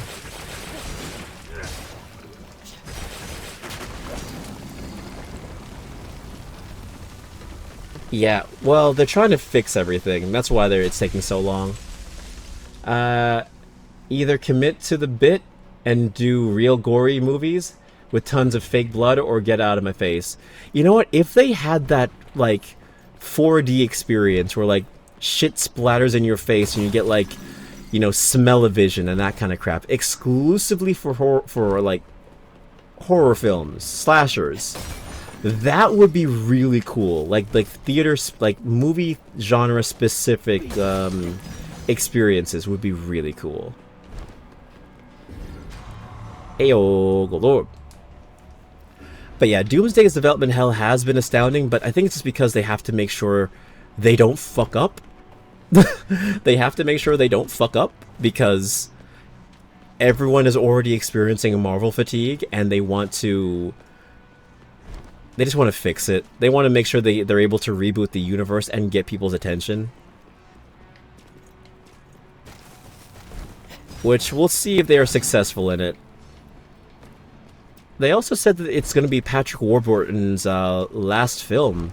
Not even as Professor Xavier, but just in general. It's going to be his very last acting credit before he retires. Which is sad to see him, like, go, but, like, he's also, like, in his 80s, late 80s, so, like, yeah. If he goes out, I guess he's going to go out with one of his most popular roles. Sorry, Captain Kirk fans. What the hell is that? Oh. A spawn from the gates of hell. Speaking of Scream, speaking of slasher, Scream 7 looks interesting. That is a film I'm also interested in, because I saw the trailer, and if you know the... Oh god, I forgot I can do that. If you know the political... I mean, I don't... Listen, we ain't talking politics on this shit. We are not talking politics on this stream at all. But when you know the story as to why they're creating Scream 7, it's like, okay, you clearly had to press the emergency button in order to get people's attention. And I'm not gonna lie, it worked. I'm very interested in Scream 7. I want to see Stu come back. I want to see that they're finally utilizing him. Where has he been? What's he been doing? How disfigured is his face? I've never seen somebody have a TV, an active TV thrown on their face and smashed, so I don't know what you'd look like after that, but hey, I'm interested to see. I want to see a disfigured Stu. Hell yeah. Two dudes dressed as Ghostface worked out,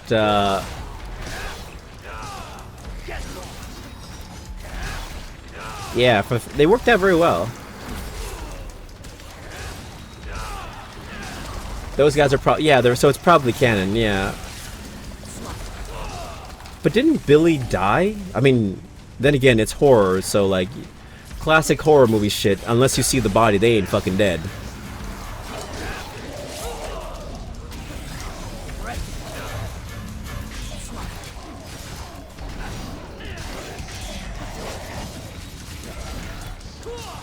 But I am interested in seeing how they handle it.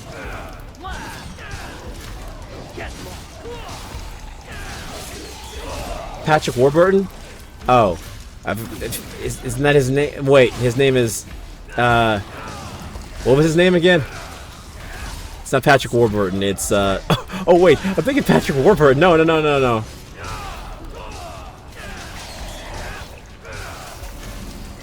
Read the whole statement and it makes more sense. I'm killing demons! I'm trying! Hold on, after I kill this wave. Hold on, I got this shit. Hold on. Let me just be a gamer real quick. Hold on. Alright, let me just beat this guy's ass in the New York subway station real quick. I'm not beating anyone's ass. What the fuck is it? Oh, he did. Okay, we're fine. Okay, we're fine. Ah, okay. Patrick Stewart. It's Patrick Stewart, my bad. So two dudes dressed as Ghostface worked out here in my gym for Halloween. Those guys are always together, so it's probably canon. Aw. That's cool. It's nice that they got like a workout buddy to do that kind of shit with. That's nice. Like, I've always kind of had this idea, like, when I'm going to the gym, just to, like, dress up as, like, I don't know, Michael Myers and some shit. Like, I just go downstairs. I just, like, I go to my gym, dress up as Michael Myers in, like, in the washroom or something.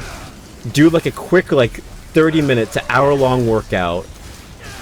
Don't even acknowledge anyone. Pretend I'm training to kill... pretend I'm training to do some slasher shit. Leaves.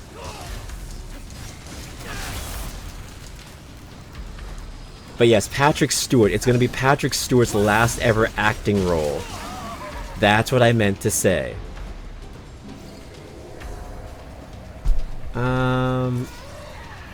What was that? Ah, bang it!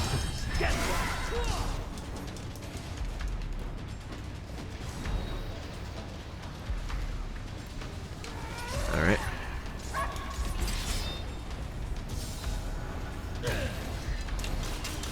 Hold on. Alright, he's dead. He's dead now. They're all dead. Hell yeah, I am a big Scream fan. Yeah, I like Scream a lot. I do like Scream. I have seen the ones with Jenna Ortega, and I've seen like the original one. I've never seen all of the Scream movies. But I have seen a good amount of them. I just don't know, though. The aggressive Ghostface is what got me skeptical. I mean, he's been aggressive since Scream... I want to say since Scream 6? When he went into the convenience store broad daylight with a shotgun and just started going ham on people. He's been doing that shit for a while. Hold on a second.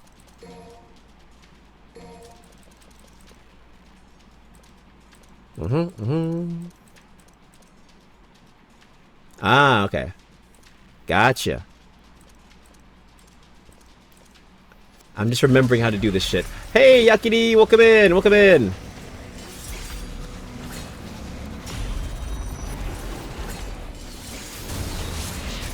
There we go. What I miss? Me proving that I'm terrible at numbers. We talked a lot about other random shit, and we're currently talking about Scream. So yeah, nothing much. Oh yeah, and I'm relearning Devil May Cry.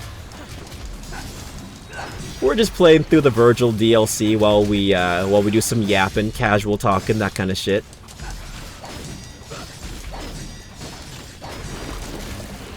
He's been doing that for a while. Literally happened for the first time in the most recent movie. I mean, it's not the... I mean, listen, it's like not new. The last movie came out like how many years ago? I mean, okay, it came out like in... The last Ghostface movie came out in like what, 2022? 2023? So we're approaching like 3 years.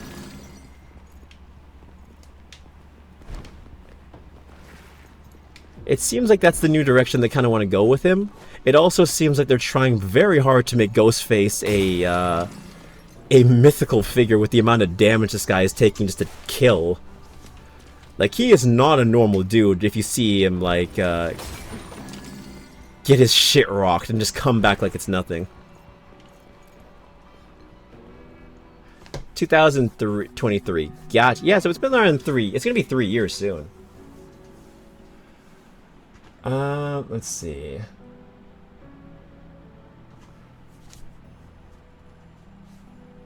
One of those guys has... Oh, really? One of those guys has no legs. That's awesome. I mean, that's not awesome. That's not awesome. Oh, fuck. Never mind. No. What I mean is, it's awesome that he's able to, like, work out despite, the disability, you know? That's what I meant to say. That's not what I meant to say. It's inspiring that he's able to go to the gym and do that kind of shit, you know? It's awesome. That's what I mean. That's what I meant.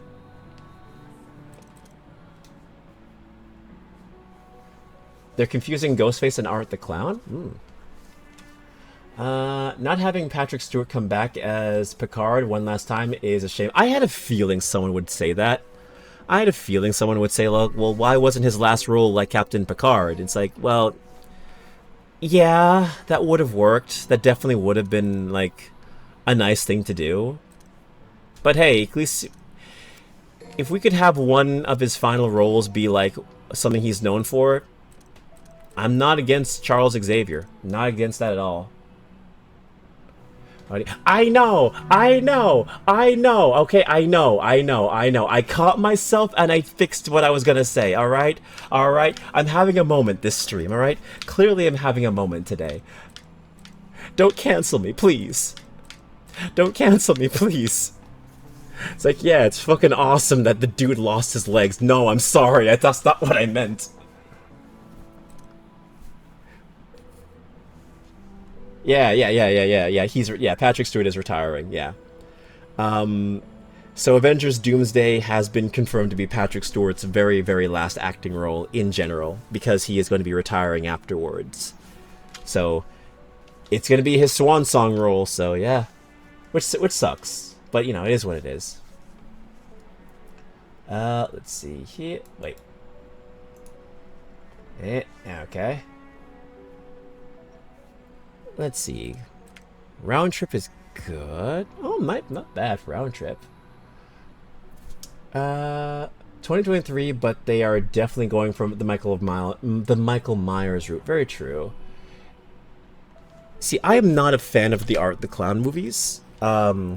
1 second.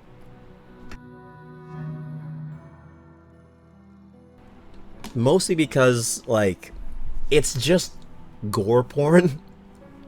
A lot of the movies that are the Terrifier movies, they're very much just shock value films. There's not much story to them.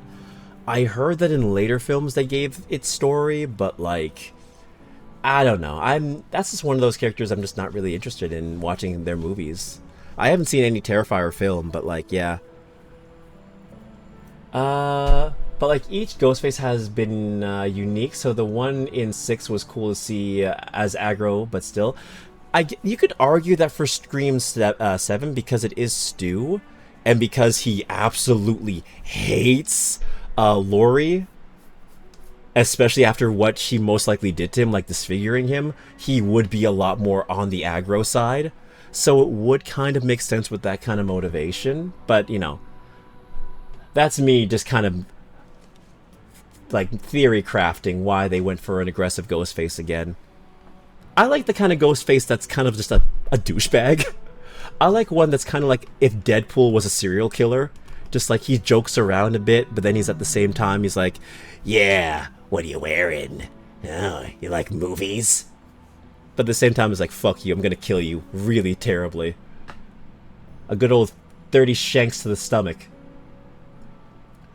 Feels like it cheapens it by doing it again, but I will see when it happens. Yeah.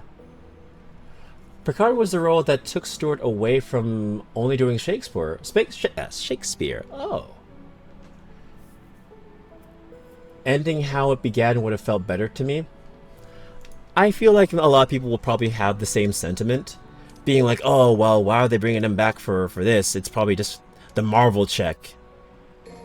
I'm not gonna lie, that Marvel check is probably going to be a pretty nice severance package for him. A nice little retirement fund for the dude. But yeah, I get it. Also, Scream 6 does have one of my favorite scenes of the series. The double knife clean from the ghost faces. Yes! I don't know if that was in the opening scene or the ending scene, but like that scene was kind of nice. It was kind of clean. Ooh, okay. Yes. I will use that one. We're going a little bit crazy, okay? Oh, what's this one? Do I have Stormblade? I think I do. Yes, I do. You mean Sydney? Yeah, Sydney. Oh, I'm thinking of Halloween. My God, I'm having a moment here. Yeah, Sydney. Yeah, Laurie is Halloween. Yeah. I'm getting my horror icons mixed up.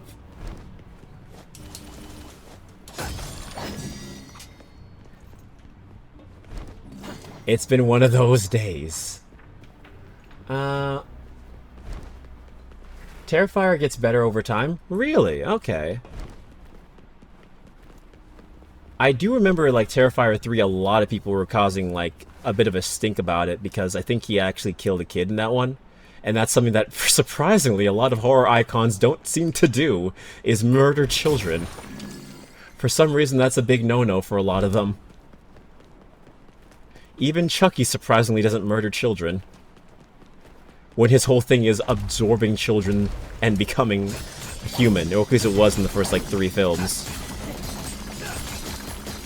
Patrick Stewart made Star Trek not corny. He deserves his flowers for that one. You know what? A lot of times, in Hollywood especially, people will always say that this is their last film, blah, blah, blah, blah. But they always bring them back in some way or another, so you never know. Maybe Star Trek will have their, like, anniversary or some shit like that, and they'll be like, hey, yeah, bring him back. And he'll be like, oh yeah, I'll come back for a small cameo. It's never the final anything in Hollywood. Like, ever.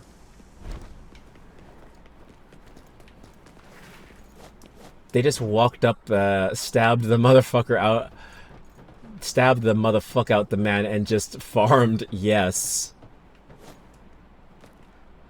They were aura farming. 100%.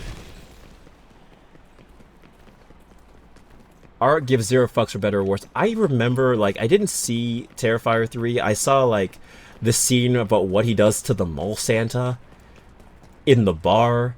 And I was like, okay, you didn't have to do that to the guy. Like, goddamn. At that point, I'm just kind of like, okay, just end me, please. Just kill me.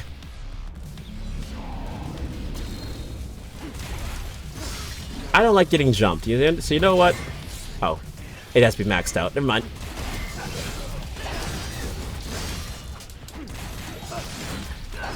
Arnold isn't gonna be done showing up until he dies.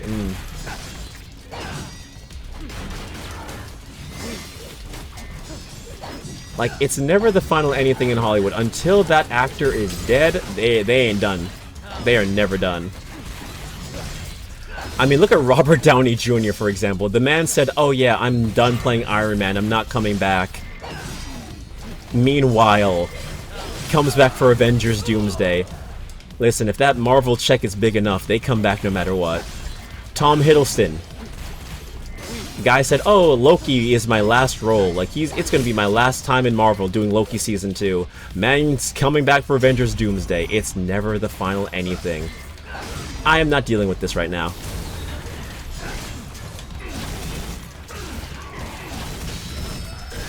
I reject myself.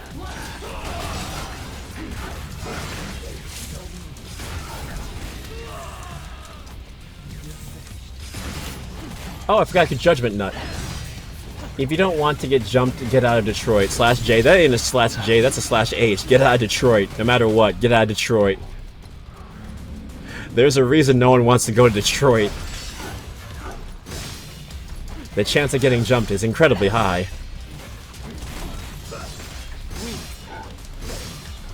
Thought Bruce Willis was gonna live forever? Yeah. Robert Downey Jr. feels like he owes Marvel for getting him clean and saving his life. Was it Marvel? Oh. Hello, Kylie. Welcome back. Oh, welcome in, I should say. Oh. YouTuber. Oh. Alright, I'll do that. Once I clear out this godforsaken room. Didn't Robert Downey Jr. owe Burger King, actually, for getting him clean? Because, like, wasn't the story he, like, was on drugs or some shit like that? He had a Burger King burger, and he was like, this tastes disgusting. And then that was the reason why he got off drugs. Because it tasted terrible when he was like, doped up. And that's why there's, like, Burger King product placement in, like, the Avengers movie. Not Avengers, but the first Iron Man film.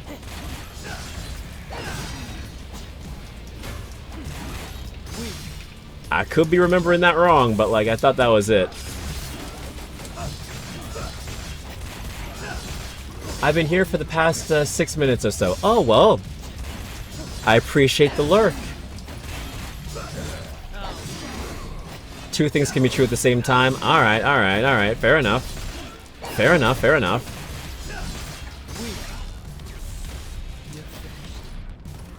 Wait, hold on. There it is.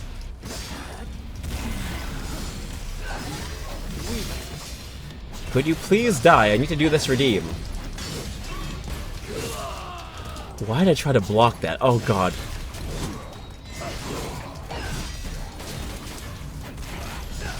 Come on.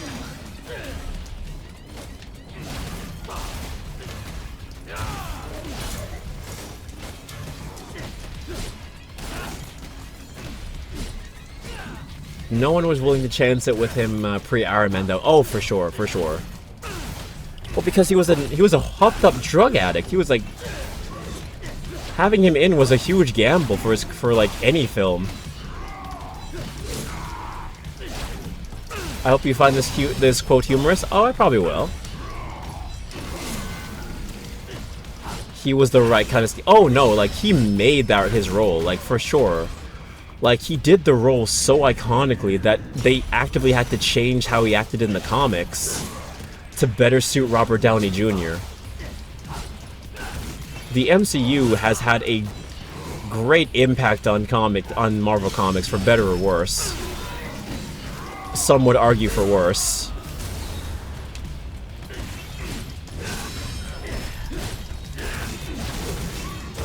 Just fucking die!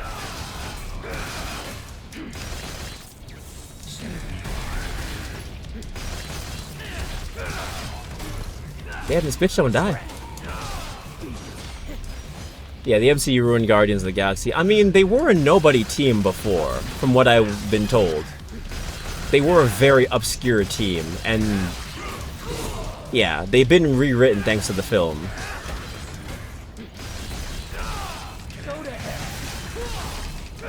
Granted, I have never read an original Guardians of the Galaxy comic to know if it's for the better or for the worse, but when I watch comic book YouTubers, a lot of them say, like, hey, yeah, there wasn't really much going on for the Guardians of the Galaxy before the movie came out.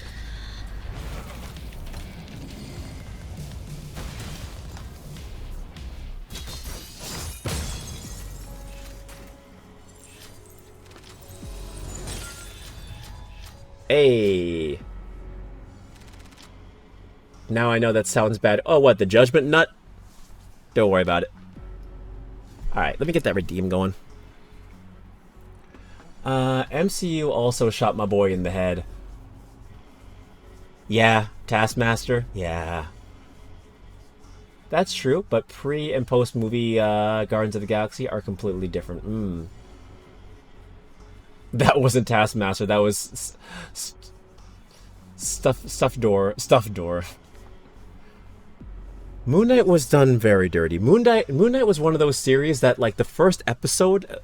The first, like, 2 episodes, I'd say, of Moon Knight were really good, and then it suffered from the Marvel-ism of just, like, the writing just made it a lot more stupid, for lack of better words, and then the big CGI battle, like every Marvel product has. Anyway, let me get Callio's redeem going.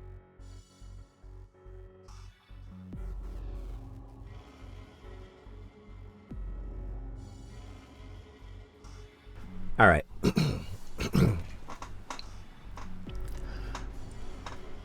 Now, when I upload my duel with Sonic, some people criticize me for violating Sun Tzu's most basic tenet. Whatever you do, don't reveal all your techniques in a YouTube video. You fool. You moron. Well, there we go. I'll do that one more time. They're playing Devils Never Cry at my gym. You have an amazing gym. You have the most based gym. Never lose your subscription. Keep it there. Stay there. Never leave. Whoever has the playlist on the Spotify, shake their hand. They deserve it. Now, when I uploaded my duel with Sonic, some people criticize me for violating Sun Tzu's most basic tenet. Whatever you do, don't reveal your techniques in a YouTube video. You fool. You moron. There you go. There you go. Miss Marvel has been heavily affected by the MCU. Oh, Miss Marvel, I'd say, was definitely one of the worst. Like, out of all of, like, the top, Miss Marvel is definitely one of those that are just like, wow, you just fundamentally changed this character and became something completely different.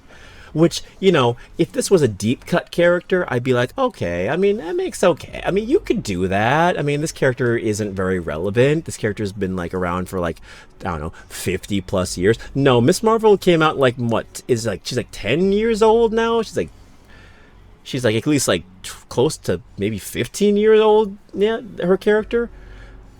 And you changed everything about her. You made her a mutant. You made her not even have stretchy powers anymore. Like, they fundamentally changed her to a different, like, character altogether. All because, like, they really don't want to reference the Inhumans anymore now that they have the rights to X-Men. And they've been doing that in the comics as well, and that's, like, sad. Now I wait for them to obviously add Darkhawk. They are not going to add Darkhawk. There is no way in hell they will add Darkhawk. If they do, genuine shock. Genuine. Huh. I just realized we do this a lot quicker now. We're going through these levels a lot quicker because we don't have to do the extra bullshit of playing through Dante story and Vergil story. Oh, I have Vergil story. And V story. So the DLC is a little bit shorter. Alright.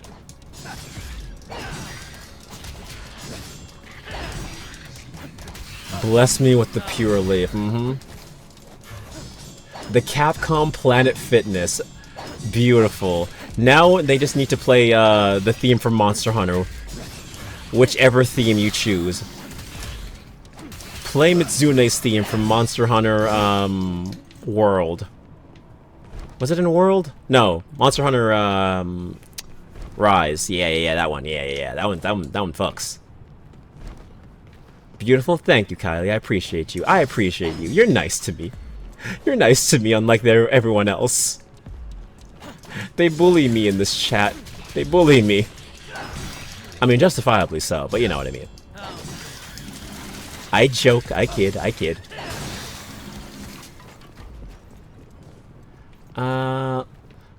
Miss Marvel got butchered and her actress keeps trying to make them fix it. Yeah, because, like... And kudos to her, they hired, like, someone who actually was a fan of the Miss Marvel comics and just DC in general.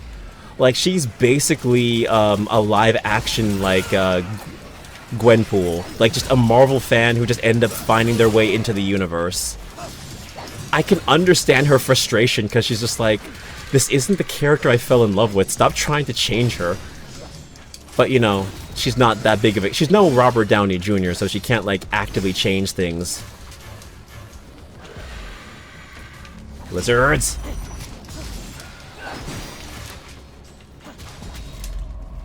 You know what? I won't do this. Hold on. Come on. No, if they play anything from Monster Hunter, one, it would be proof of a hero. That is a good one.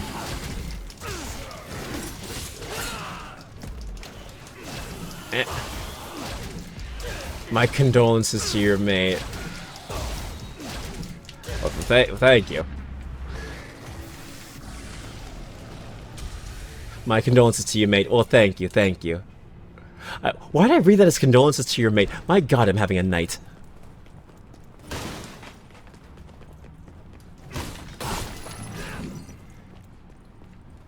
Indestructible from Street Fighter 4. Rashid's theme from Street Fighter 4. No, from Street Fighter 5. It's from Street Fighter 5. Yeah. Rashid's theme. Oh, that shit fucks. Hell yeah.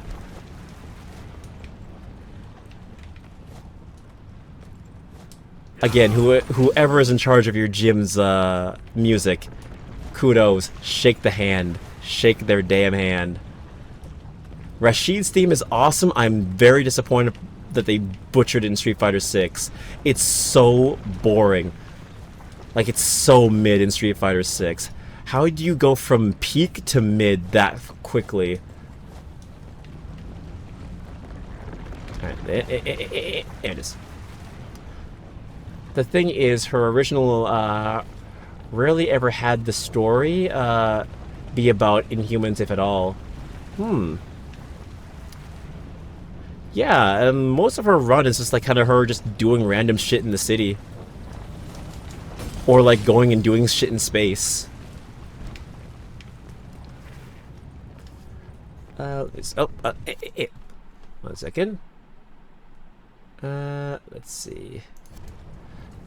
She was her own character with her own cast and storylines. Now she's just an X-Men character with 90% of her comics now being X-Men or mutant related. Yeah, and what are the X-Men doing right now? They're busy being immortal and having their own sovereign nation.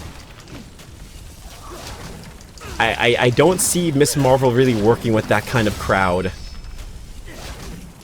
X-Men are kind of doing their own shit.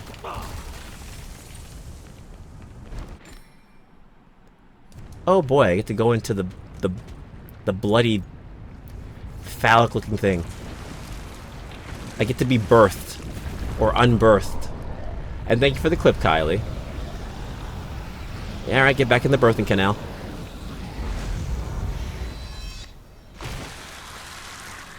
Congratulations, it's a Devil Hunter.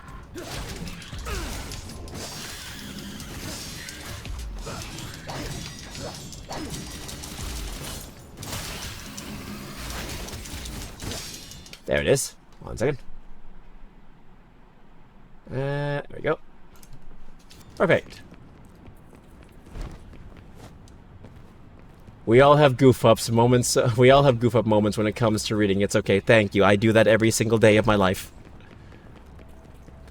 I could read just fine, and I mentioned this before, but once you start to stream and you're doing like 3 things at once, 4 things at once, your brain cells get divided very easily. And next minute you know, you are making mistakes left and right.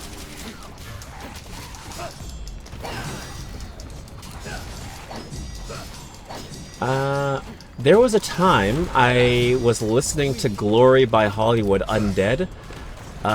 Took off my headphones and they started playing it on the radio. That's actually kind of cool.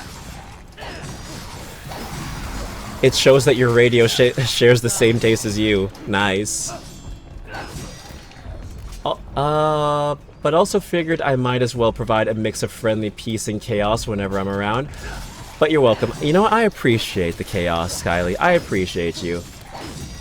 Hey, Kitsune! Kitsune! Welcome in! Welcome in! How you doing? How you doing?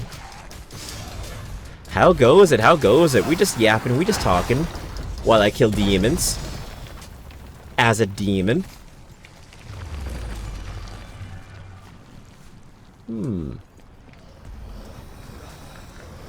That nation and immortality is long gone? Damn, I have not been keeping up with my Marvel comics in a while.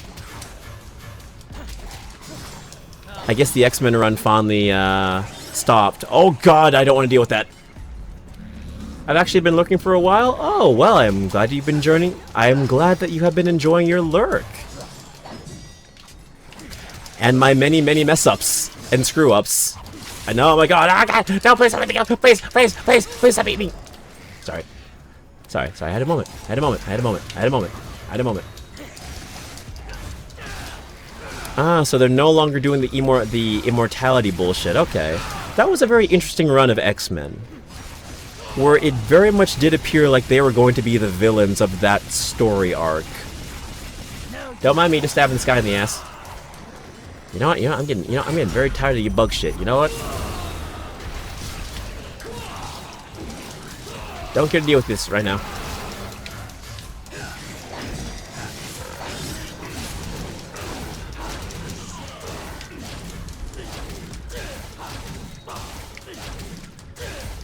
Yeah, that's not happening anymore? Damn. I was gonna say the Krakoa arc ended a while ago. Yeah. I have not been keeping up with my comic books.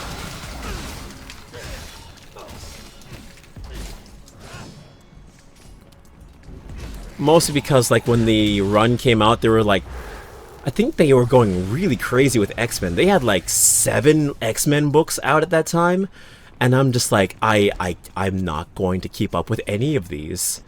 There's like 7 different books of X-Men. I don't even know. And people were like, oh, well, if you like this kind of storytelling, you read that X-Men. If you like that kind of storytelling, you read that X-Men. And I'm just like, I just want X-Men, damn it, please. Where'd he go? Somewhere. Ah, there it is. Ah, shit. There it is. There we go. Just like hearing the chatter in the background. Oh, well, I'm glad that, I'm glad that my ramblings is good white noise in the background. I'm glad. I'm glad it fills the void. Let's see. To quote Deadpool towards the X-Men, all you guys ever do is lose. I mean, he ain't wrong. He ain't wrong. There's a reason why Deadpool don't join the X-Men. Marvel realized the implications of a mutant ethnostate. Also, Juggernaut was so mutant coded that was allowed to live there despite just being a dude. Wait, Juggernaut's just a dude? I thought Juggernaut was a mutant. He's just a regular-ass dude?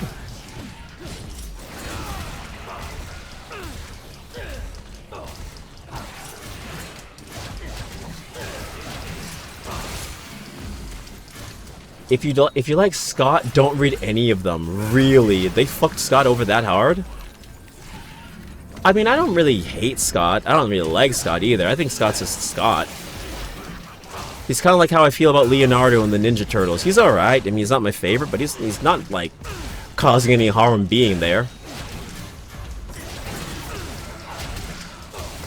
Isn't Juggernaut Xavier's brother? I thought he was, too, yeah. I know in some runs he has, like, a twin sister or some shit. That was revealed in Deadpool.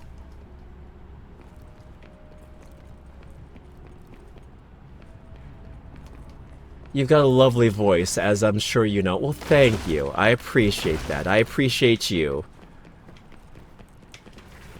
This voice stumbles a lot, but you know what? I appreciate you. I gotta go back into the birthing canal. Also, this voice has a lot of out-of-pocket shit. I'm sorry.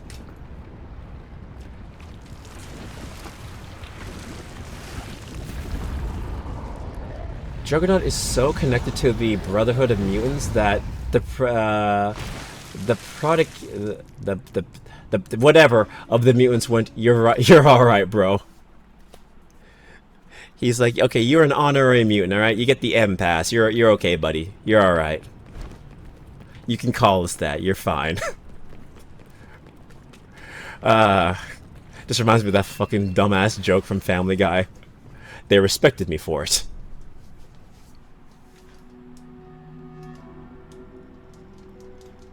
You're an honorary mutant. Congratulations. Alright. Ooh, Rapid Slash. I will learn you. And then I will leave.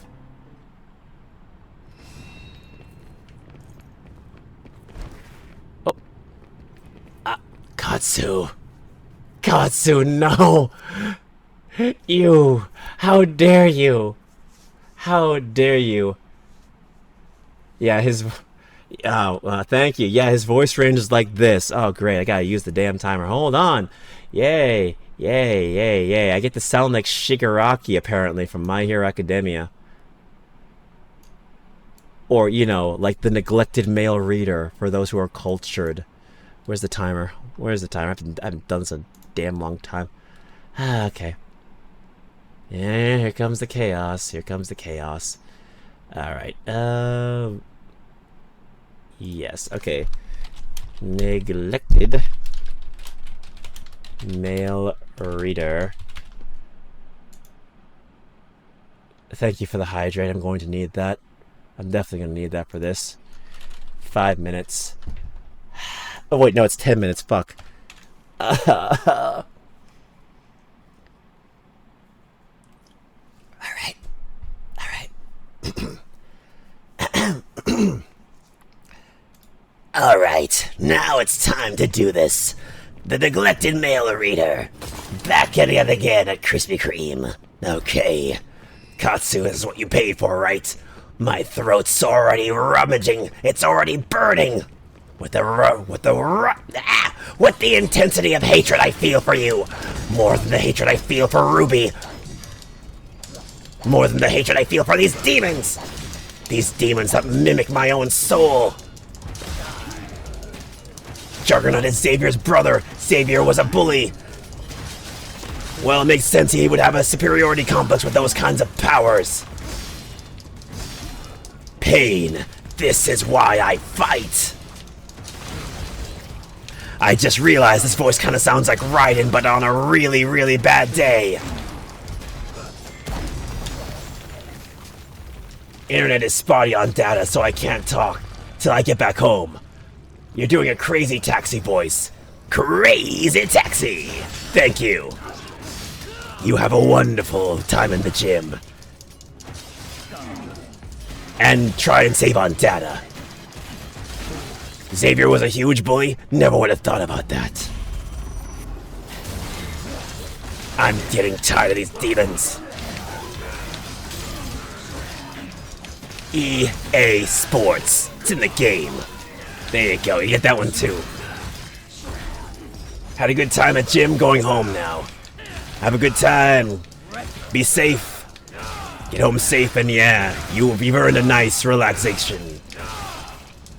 I'm trying to do 3 things at once. God damn it, just die, you stupid bitch! I'm trying! Thank you, please. Thank you, Vergil. How the hell are you still alive? Oh, never mind. That answers my question. Oh, by the way, Kodiak, I shared a funny radio interaction I remember from school. It got buried slightly, though. I will find it, and actually, I'll find it right now. Hold on.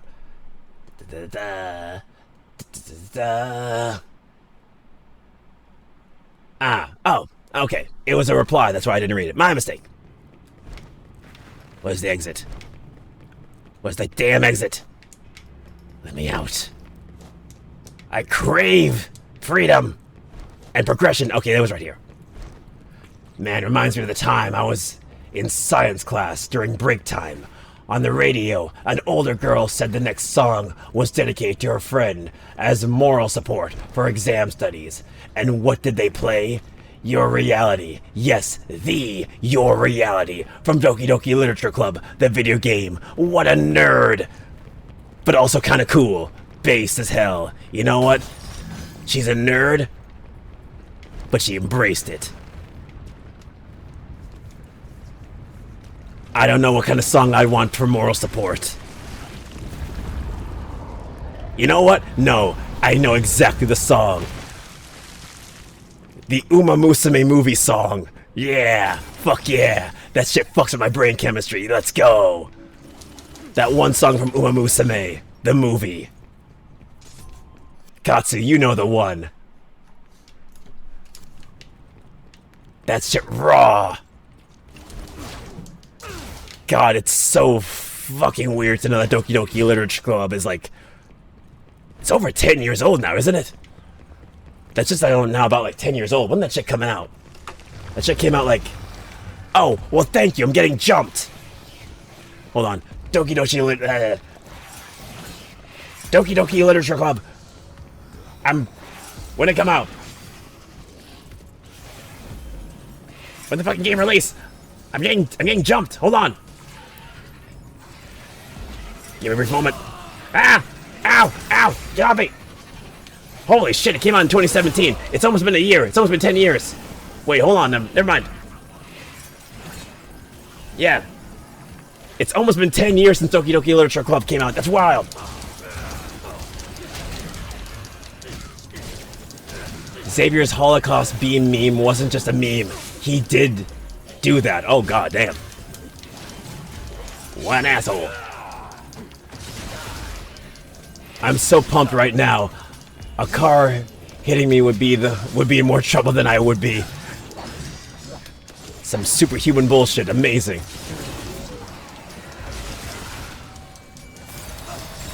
There.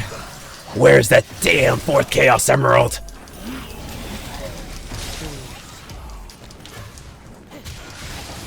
It's drizzling, and I can't decide if that feels nice or not, as the rain pours on my face and makes me feel immense feelings of contempt and hatred. I mourn my life and the challenges that I've faced up to this point.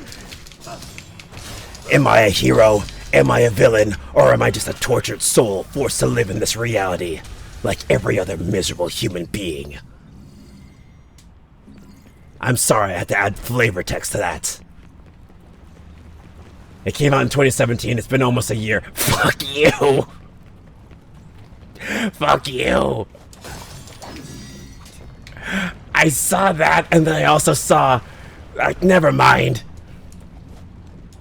It's been almost 10 years. It's been like 8 years. Which is actually kind of scary. Why don't you back it up with a source? I have it on the wiki. I was looking on my phone, alright? I'm sorry. Do that. My source is I made it the fuck up. Fine. You want a source? You want the damn source? You can't handle the source. Here, hold on a second. Doki Literature Club. Alright? Alright? We doing this now? We're gonna do this now, right? Yeah, okay? Fine. Fine! Where is it? Where is it? Hold on. Need to make sure this is capturing the right thing. Hold on. Yeah.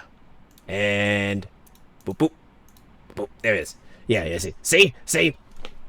Release, original, September 22nd, 2017. And then Plus came out in 2021, which, you know, confused my goddamn brain. Alright? There. It's almost 10 years old. There you go. There. I named up my source. Now let me get out of this. Let me kill some demons. So that my soul feels something again. You're on a roll today, Kodiak. I know I am. I am on the biggest of rolls. That's why I need midweek motivation. I need motivation today. Because I'm having a moment, as you can clearly tell. I feel like I gotta find the funny was videos for the incorrect writing quotes.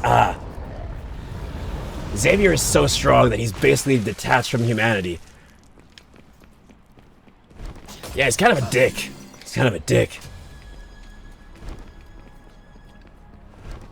The lingering sense of the woman I've made love to shall be my perfume. God, that sounds so sad. God damn, we got 5'12", the 12 months, 3 year span, and 2017 to 2025 being 1 year. I'm having a moment. Alright, I'm sad. I want a popsicle. And then I fired, and then I missed, and then I fired, and then I missed. At popsicle. I'm fucking quoting Game Grumps. I'm sorry. Okay. While on the ground after executing a drive, press and hold Y again. Then release with your sword glows. Why the fuck not? They hate me for being a slut, to be honest, and maybe also the killings too, but that's unlikely. Who could hate a killer, or a hunter for that matter? I am the Devil Hunter. The strongest Devil Hunter in all of Ruby. Vergil neglected male reader.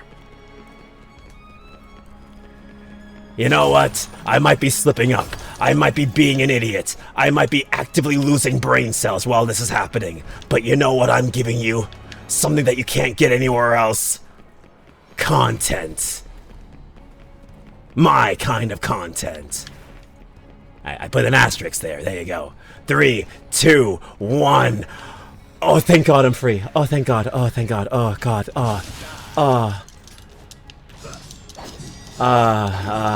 Thank God I'm free.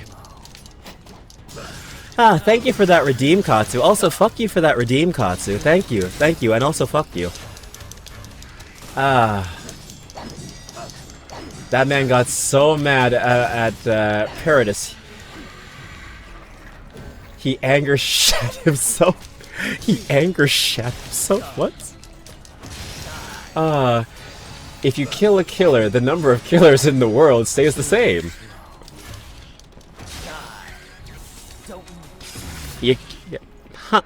I mean, yes. You know what? No, hold on. You die specifically because I hate what you just did with your ass. Come on, just die. There it is. I somehow knew you were gonna say content and was gonna say it. Well, thank you. Am I predictable? Maybe. Does it matter? Not really. Oh, the timer's over. Had to chat with Mom for a bit. Yes, I am free. The 10 minutes that were cursing me are free. I'm now free. Thankfully.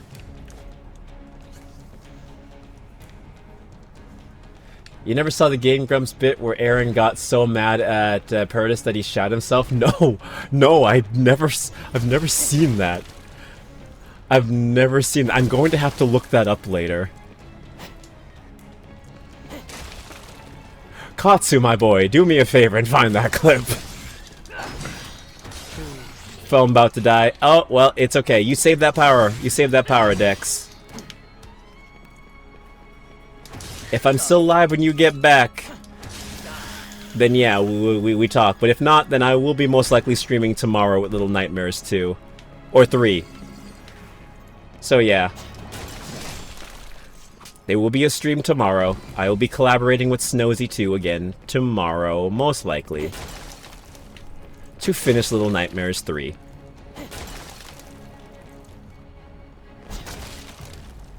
Remember, it is better to dye your pants with shit than to shit your pants and die.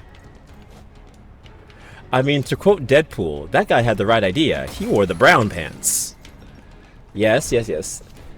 I think Sun Tzu said that. Oh, that's Sun Tzu. Wow, what a scholar he was. Oh my god, I'm fighting myself. But yeah, we're finishing Little Nightmares 3 tomorrow. When we both looked into it, it seems like the game is fairly short, and we're pretty close to finishing the game. No, you dumbass. Retract it. Retract it. Send it back.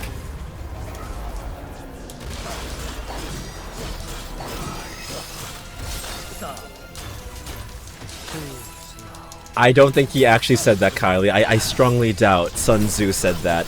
Maybe Filthy Frank said that, but not Sun Tzu.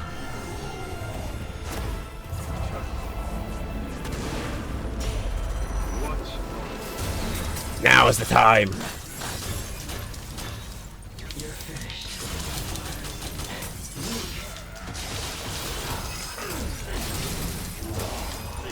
God damn it. Fucking die! Ow. Ah! Ah!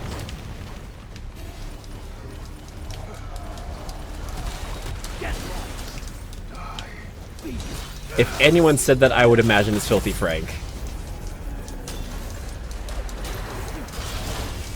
Uh-oh. Uh-oh. Uh-oh.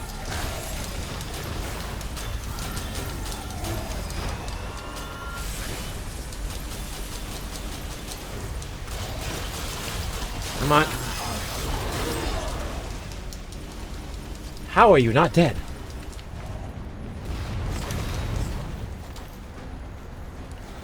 Come on.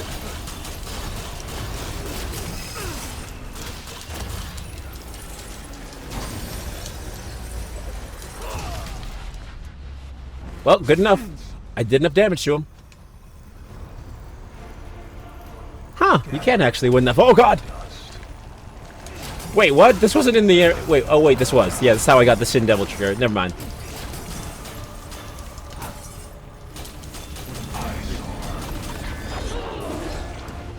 Yeah, I was about to say, sorry, I need to double check to make sure. Nah, it's okay. As Confucius once said, you know, thou who smelt it dealt it, you know?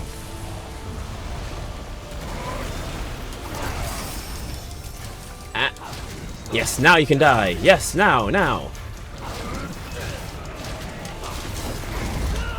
Oh god. Okay, never mind. Come on.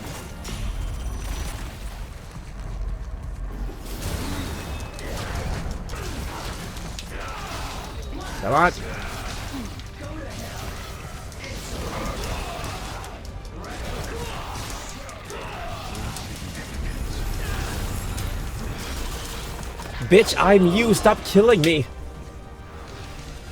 Be nice to me. I'm you. Literally you. Oh god, oh god, oh god. Ow, bitch.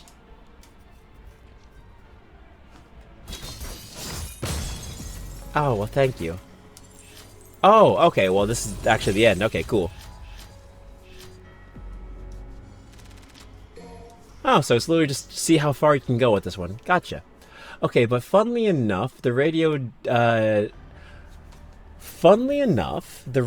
day didn't even reach peak with your reality, because I remember during our later break time on the same day, a kid was walking along the highway wearing a bendy mask made out of paper.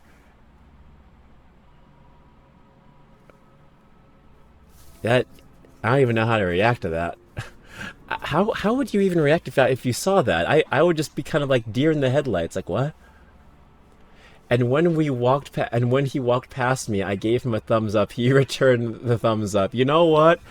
Based, very cool. Definitely one of my favorite moments. You know what? It's just that acknowledgement. I think was all he needed. It was to know that hey, somebody knows what I am.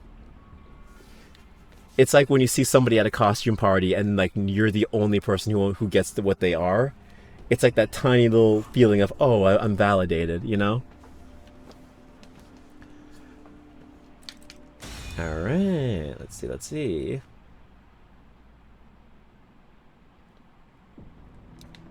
I don't think I've ever had a moment like that where like some dude dressed up as something and I knew outside of like an anime convention or shit like that.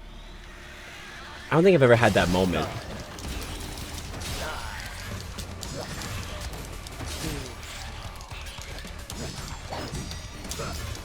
No, I've never had a moment where a dude was like has done that before. My school was very boring. I lived in a very boring town. They didn't do anything crazy like play your reality. They were so busy being normies. I went to normie high school and I was the only weeb. Or rather, I was the only person who was open about being a weeb.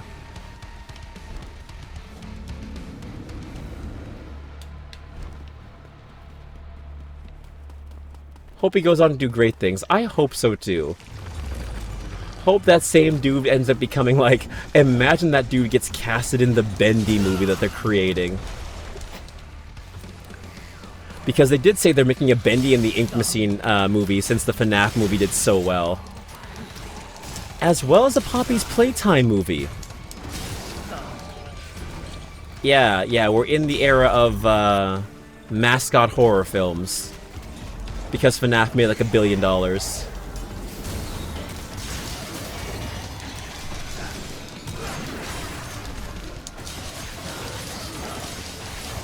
Poppy's Playtime was one of those... not Poppy's Playtime, but Bendy and the Ink Machine was really one of those series where I'm just like, you know what? You start out really strong, and then you just kinda shit the bed with that final chapter. That final chapter was just bad.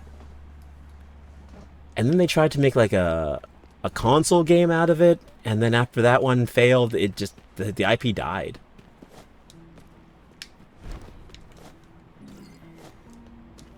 Which sucks because I did enjoy Bendy. I did enjoy the series. But now the new... Wait a minute. I actually forgot about this. Wasn't Indigo Park? That's the new mascot horror game, and episode 2 still hasn't released yet. Wasn't that shit supposed to be released by now? Indigo Park? Actually, when does it... Okay, hold on a second. The denizens of hell want to raid my butt.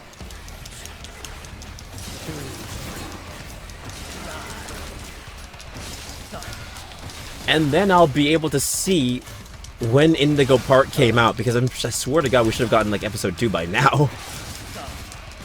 It's been radio silence from that team.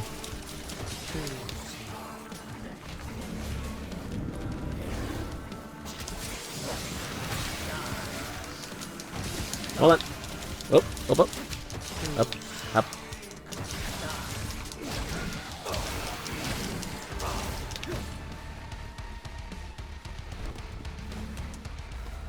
In my case, the school was not necessarily boring, but it's a Russian school. So the occasion was really exhausting. Okay. I'm not familiar with the differences. So the education was exhausting, but there was definitely a few kids talking about foreign media. Like, even in my class, the boys knew about FNAF, what FNAF was. I even got to play it on one of my, my boyfriend's phones. Oh. Cool.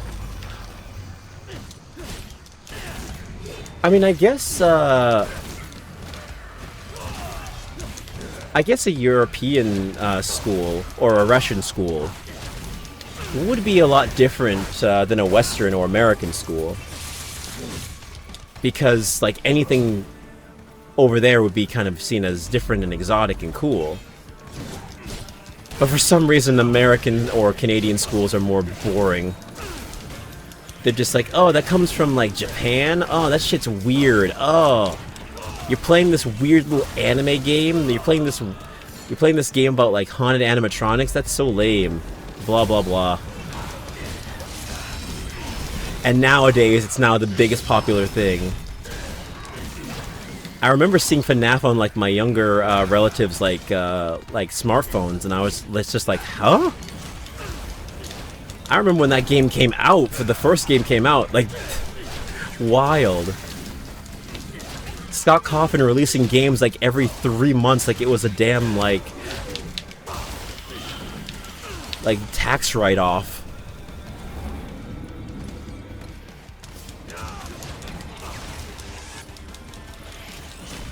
I think it was the FNAF 2 mobile port. Oh, okay. I did get silently ridiculed for being an art kid, especially anime kid during the end of middle school. Yeah, anime is one of those things where, like, if in high school it's, or rather in grade school or any kind of school, really, it's hated, and then, like, once you get to, like, college and shit like that, then it's for some reason immediately accepted. It's okay, Kylie. Anime's popular now, so all those people who used to pick on you, now they're clout chasers, so, you know, that's something to keep in mind.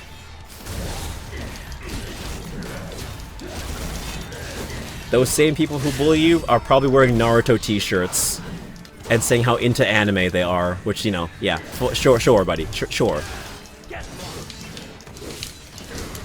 God, I keep thinking there's a fucking block button to this game. Because I'm too busy thinking about Stellar Blade.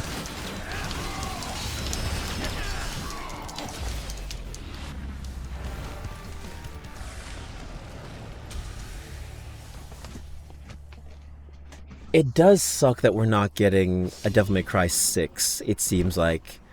For a while, if not maybe forever. I mean, I'm not going to say forever, but it doesn't seem like Devil May Cry 6 is even in Capcom's, like, eye of creation right now. Because they openly ignored the topic, especially when they were talking about their Capcom Presents. Anyone trying to jump my ass? No? Alright. Like, at least give us a spin-off game or something, man. Don't give us the anime. The anime looks kind of mid. Not even mid. The anime just looks kind of bad.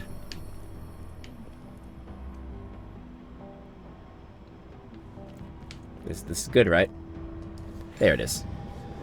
Eliminate all demons in 20 seconds or less.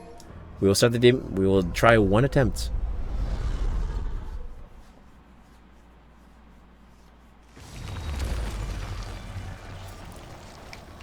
Let's do it.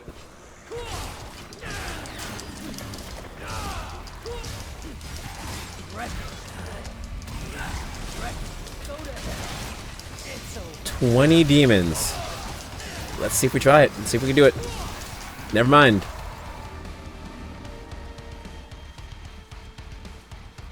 Did I do it?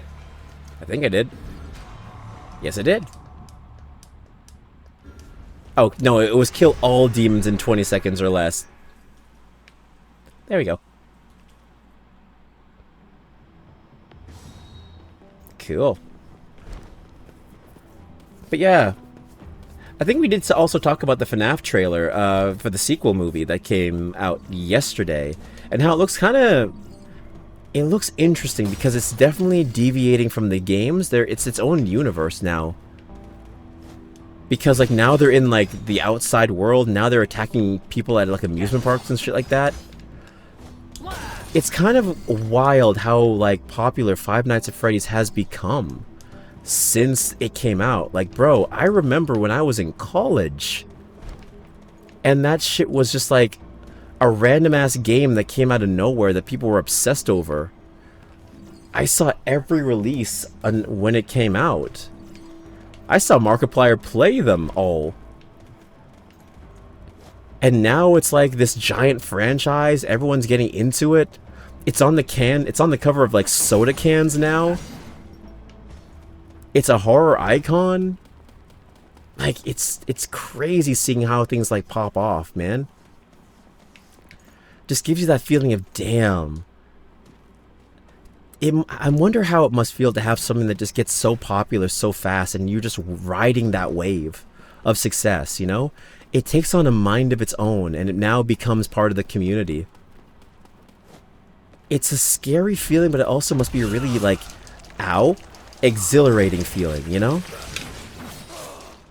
Because it's like, it's my creation, but now it kind of belongs to everyone, and every time I do something, I'm either going to be praised or judged by my decision. On the brighter side, there was a time where for Men's Day, the girls compiled a silly video where we played the boys, and at the end of each segment there'd be a lighthearted sentence describing the boy.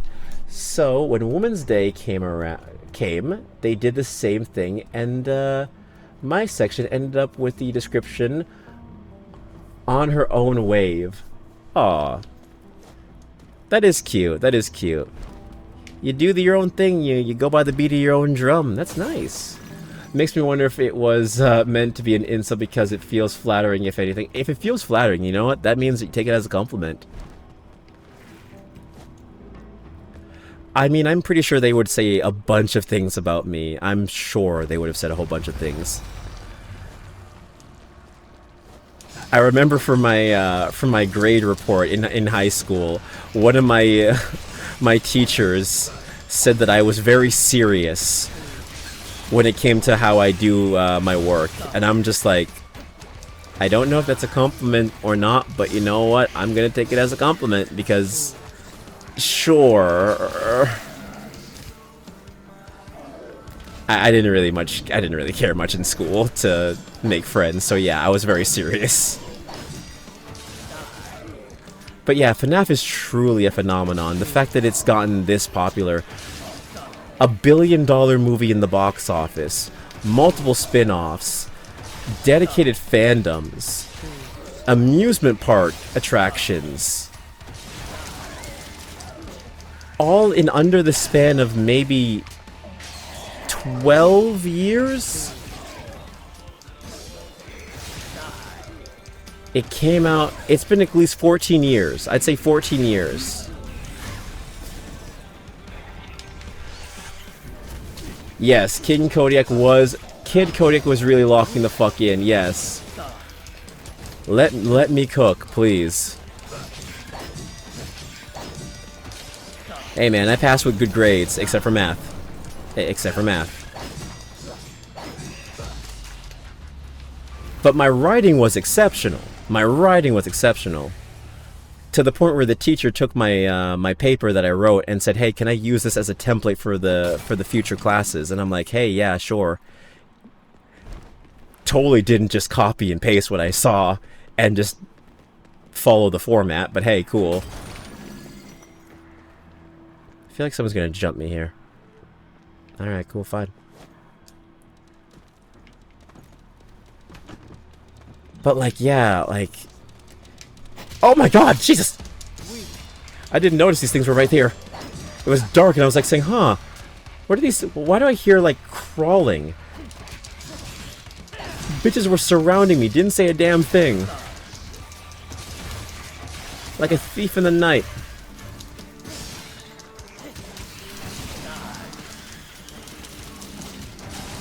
Alright.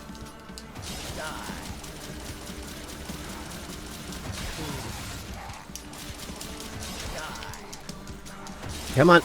Come on. Come on. I said...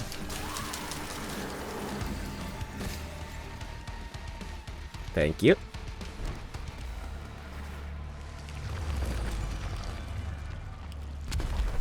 Oh, great. Tentacles. But I wonder what it must feel like to make something that is so timeless like that. Like, isn't that kind of like any creator's dream? But it's also a creator's nightmare? When your creation takes on a life of its own?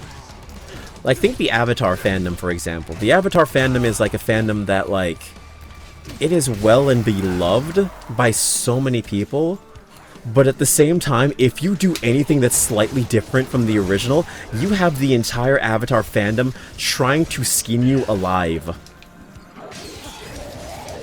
They hated Legend of Korra. They hate the new Seven Havens TV show.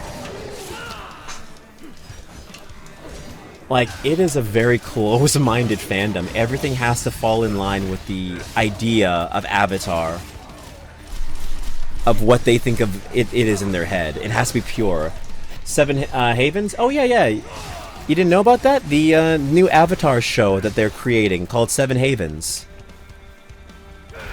It is following the new Avatar, the Earthbender Avatar, Pavi. Followed by her airbending partner.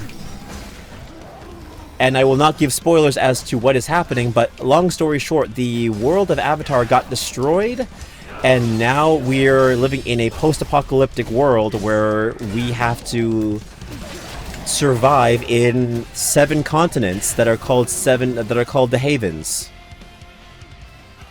Because outside is full of horrible lightning sandstorms that will actively kill you if you get out there for too long. It is unlivable outside of the Havens. What is here? Let me out. Let me out.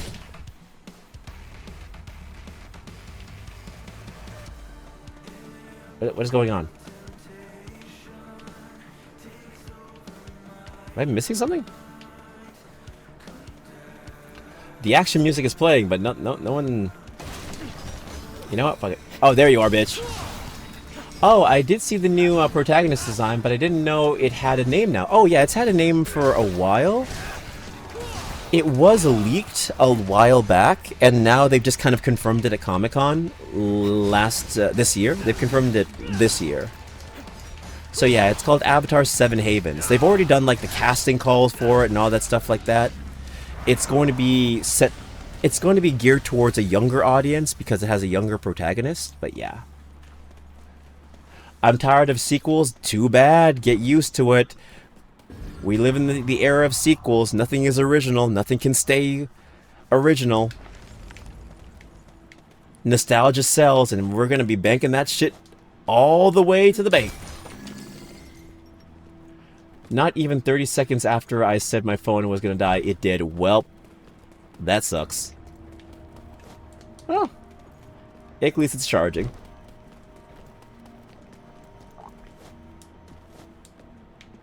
Well, I'm excited either way. I'm curious what they'll pull off with the new girl. Yeah.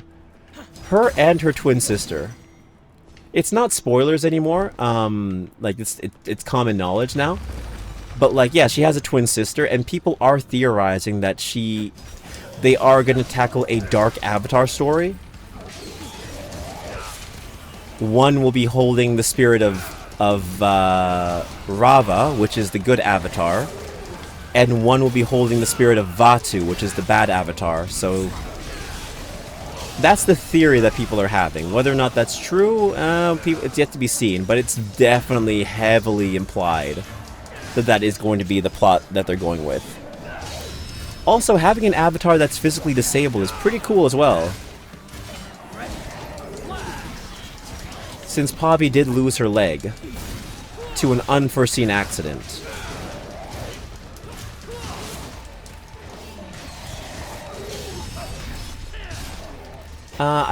It's never even sequels of things that weren't solidly ended. It's always random sequels that didn't need to happen.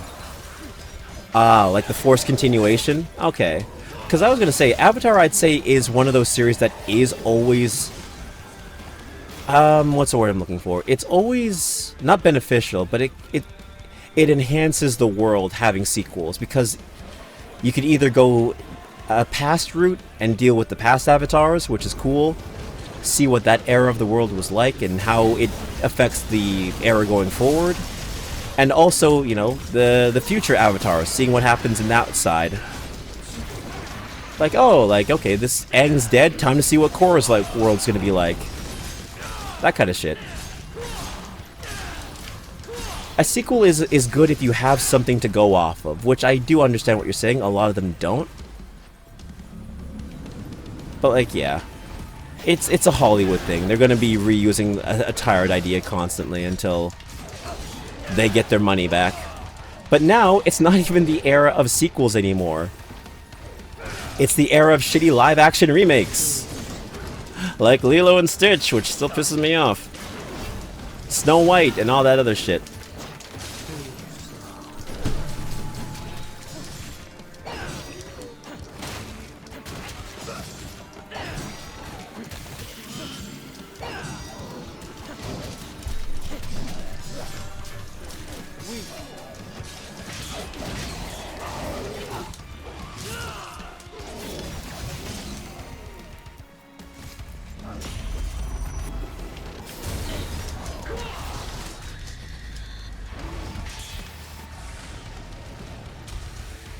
It's the era of anime arcs going to movie theaters instead of where people without cars can see them, yeah.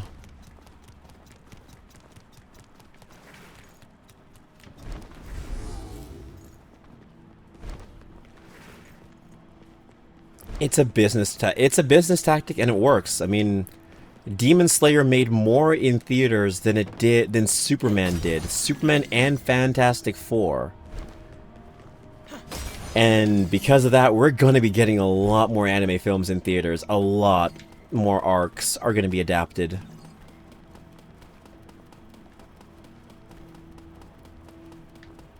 Which I do understand does suck. But hey, that's the market now.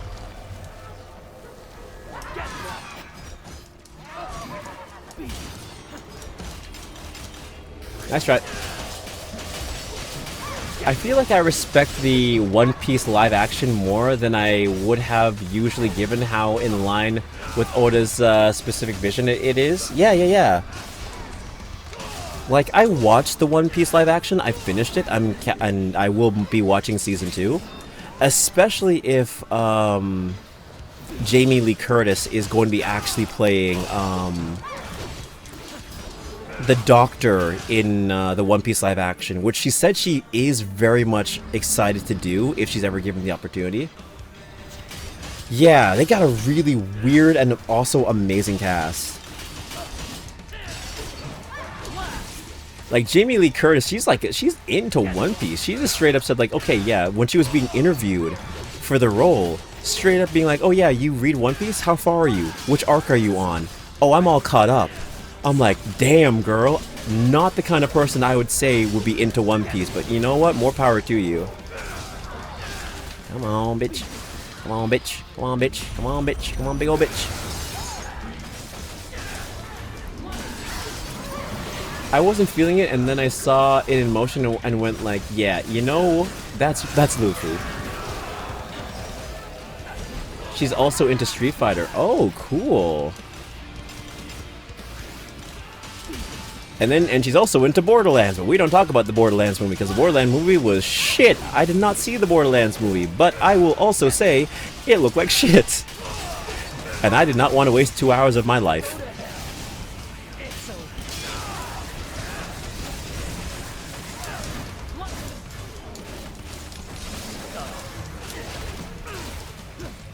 But yeah, I saw the live action One Piece, and I was just like, you know what? I'm gonna keep an open mind on it. I was already like ready to accept that it was going to be shit, but then I saw it and I was just like, you know what? This actually is okay. Do I think the casting is perfect? I mean, I have my issues. I feel like the guy who plays Zoro or Zolo, it feels more like he's reading a fit. Like, I feel like he's trying too hard. I feel like he's trying too hard to be Zoro. You know, it kind of feels like what somebody who doesn't know Zoro thinks Zoro would act like. And my biggest complaint with the live action is just the fact that the crew can be a little too serious. I do think the joy that comes from One Piece and the crew is the fact that at the end of the day, they're all just a bunch of fucking idiots. Like, I'm not gonna say they stumble up the stairs to success, but they are clearly a bunch of functioning idiots that just manage to get shit done. And I do think that that is a little bit missing in the cast so far. Like, their writing doesn't really show that side of the crew. And when I was in a viewing party, what some guy said really did stick out to me. And he basically said, like, listen, this is not going to reach, like, to current, like, manga chapters. It's just not. What most likely is going to happen is we're going to get to, like, the time skip, and then it's just going to end. It's going to have its own ending, and then that's going to be it. There is no way it's going to adapt the weirder parts of One Piece. Like, I'm sorry, having Frankie... Like, Frankie's gonna cost some money.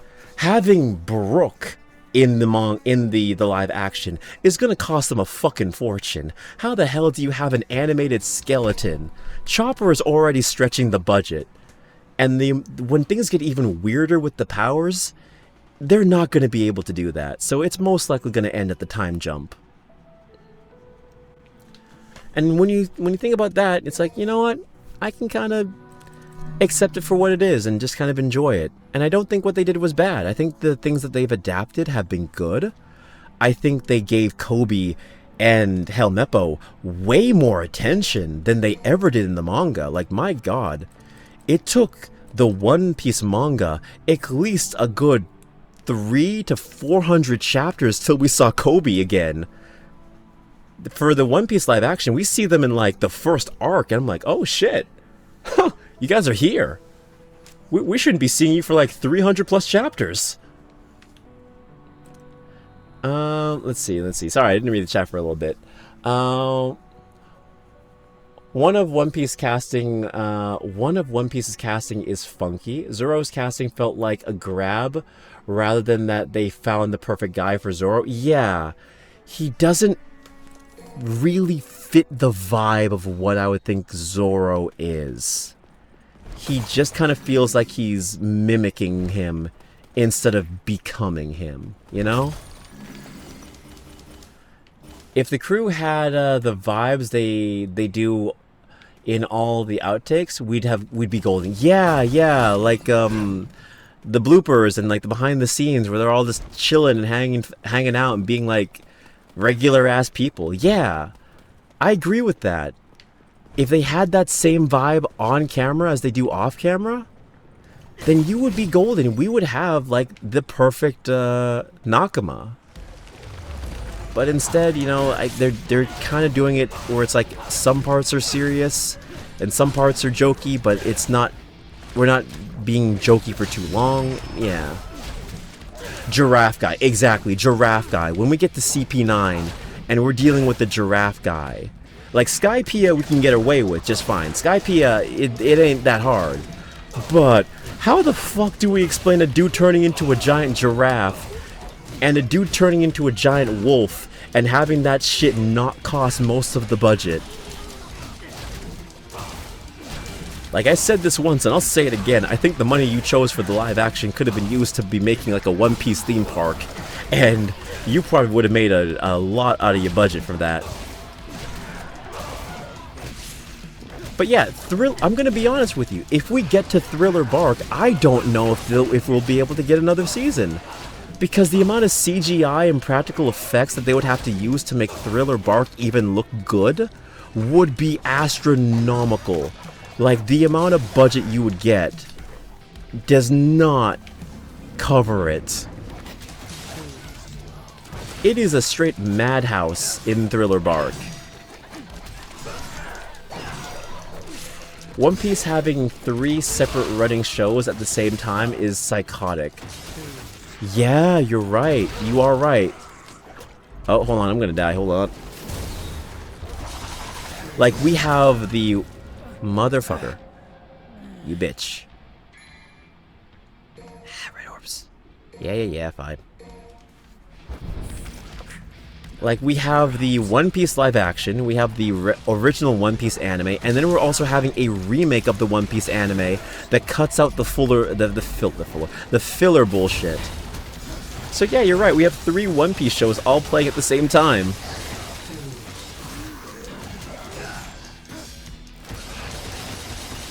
Oh, we're never getting to CP9. I agree with you. I strongly don't think we're going to be getting to that weird shit.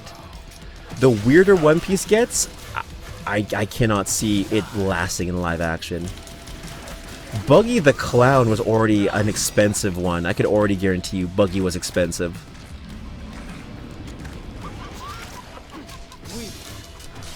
But hey, I'm here for the journey. I'm here for the experience, you know? It's probably gonna last maybe 2 or 3 seasons. It's Netflix. I don't see this shit lasting like fucking BoJack Horseman and lasting 9 whole seasons. But I'm gonna enjoy the 3 seasons I get from it. The 3 to 4 maybe if I'm lucky. Let's see. All you need to know is giraffes are awesome. Giraffe guy. Yeah, CGI Brook, dear. Yeah. Like, what are they gonna do about that? How are they gonna handle that? They already have Chopper. Chopper's gonna drain their budget. What are they gonna do? Have, like, a guy in, like, a skeleton mask? Nice try. Nice try.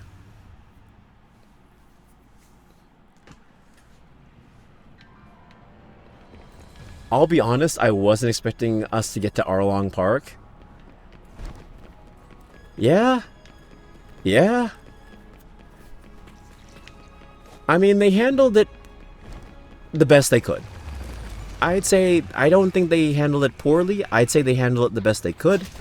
Having it be mostly practical effects for at least a lot of them, and the Fishman design didn't get too weird, so they had to take liberties. But hey, at least we got to it. At least they adapted, and I think the adaptation was fairly comparable? I think that's the word I'm looking for. It was good enough. One Piece's holders are using the money it makes a lot more effectively than Pokemon. Just sheer One Piece saturation. You know what? At least they're actually using it to help the product rather than just keeping the money and giving out shit like Pokemon.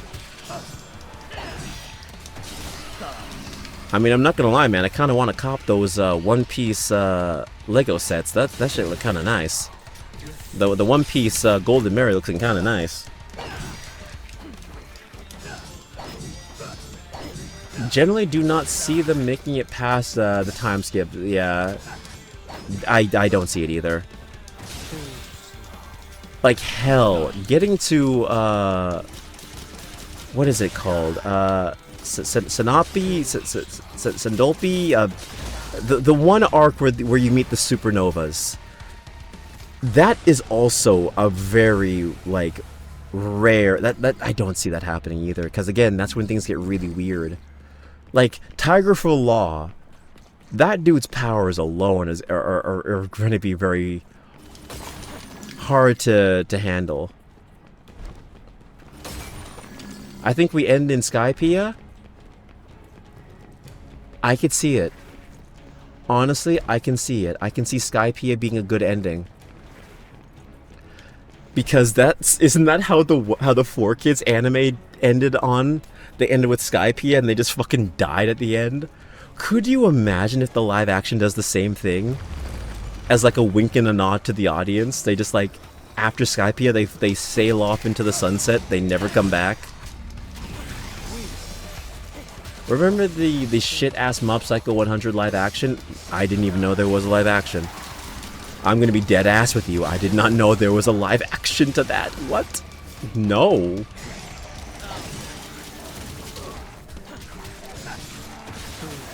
The actors, we will have white hair by the time the live action adapts to the whole anime. Yeah, they'll be like veterans by that time. They'll be old as hell. They'll be having to play the older counterpart characters. Luffy will have to start playing Garp. The actor will have to start playing Garp.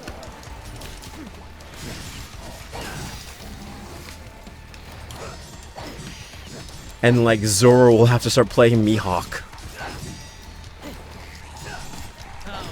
Some anime were not destined for live action. Somehow we haven't gotten a modern Fist of the North Star, but they tried One Piece because One Piece was the most popular. One Piece was the one that was the biggest moneymaker because it's like it's everywhere. I think there was even a live action JoJo's Bizarre Adventure movie, and I've heard it was shit too. So like, yeah, some things aren't meant for that kind of light. I do think Slice of Life would be a pretty okay like direction for live action. I think a live action Miss Kobayashi's Dragon Maid would be pretty cool because that one's pretty simplistic.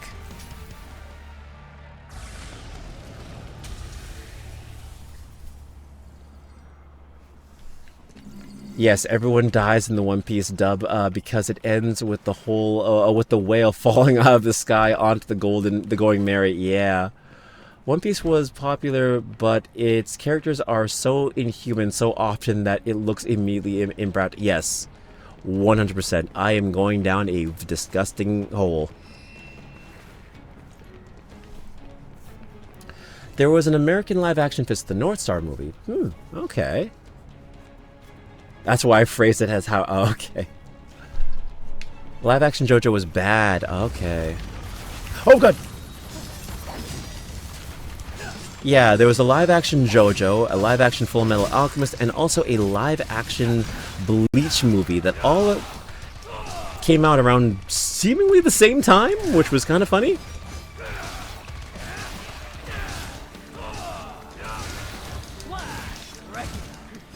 Fist of the North Star, Kinnikuman and Naruto all read a lot more practical to make live action of them. To me, okay. I mean, I think you could get away with a live action Naruto. I think you could, if you adapted the first like arcs of Naruto, for sure. But once you get to Shippuden, you're gonna have to like either stop at Shippuden or just like don't do Shippuden.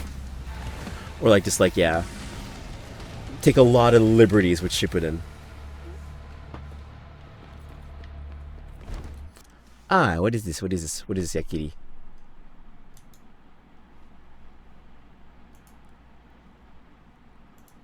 Here's a clip of it. Watch at your own discretion. I will. Naruto's effects would all be for the moves. One Piece requires serious efforts for its characters. Yeah. You know what? I agree with that. You can get away with the designs of the characters, but you cannot get away with the jutsus. But with One Piece, it is so ingrained in their designs to be weird and exaggerated that it just kind of... It does not benefit being in live action. But hey, they're trying, and some parts are good. The more human arcs are nice. But when we get into weird shit, oh, they're kind of fucked.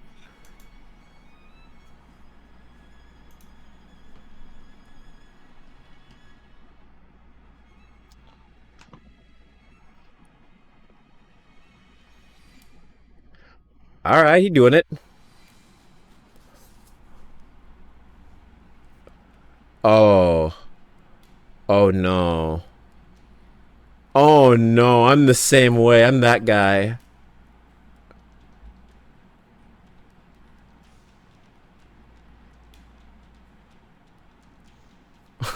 Omae wa mou shindeiru.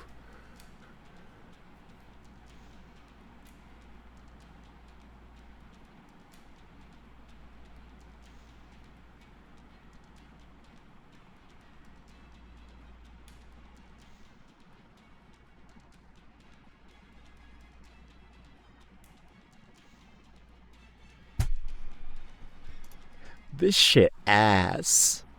This shit ass. I'm sorry. I'm sorry. That was actually really bad. Holy, yeah, that sucked. That shit ass. That shit ass, bro. Oh my god. Jesus. Why? Who agreed? Who said cut? Amazing. Perfection. No. No. I'd say, okay, we're just writing this for a tax write-off. We're gonna dump this shit on Tubi the next day. This shit's going to, like, the streaming service no one wants. Send this shit to Peacock. To be fair, how would you think the pressure point barrage would look if it was a real dude did it? You're right. It would look exactly like that. And it would also look really stupid. And I would have the same look as that dude. Like, what the hell is this guy doing? Is he okay? And I think what made it worse is the fact that the dude didn't even react.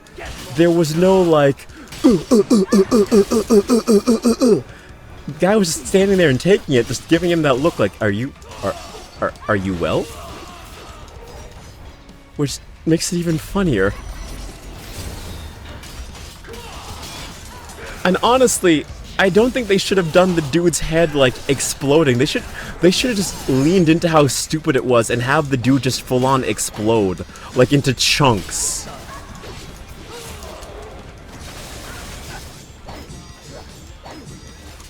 It's a Vtuber original, yeah. For better or worse.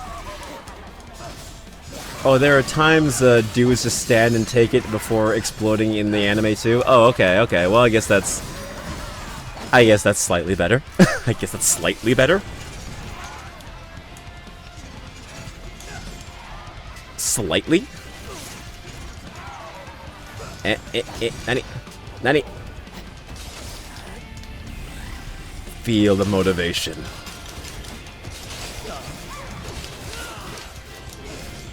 But yeah, that we've come a long way with live actions, okay? We've come a long way with anime live actions. At least One Piece is decent and you can watch it and enjoy it. It's better than the fucking Kakegurui live action called Bet. You guys know what I'm talking about, right? Y'all know about Bet. You guys know about that piece of shit, which I will never watch. Only time I will ever watch that shit is if I am drunk and I am not a drinker, or I am suffering with friends who also don't want to watch it with me. Unfortunately, I do. Those designs, yeah. It's genuinely baffling how we got that far. It's also genuinely baffling how you're not dying. Thank you. Hold on, just be nice. Just be nice. Hold on a second. There we go. I feel like every modern shonen fan should at least look into Fist of the North Star and Kinnikuman because of how important they are, especially Kinnikuman. Hey, know your roots, right? I mean, I never watched Fist of the North Star, but I definitely knew of Fist of the North Star. I'm going the wrong way.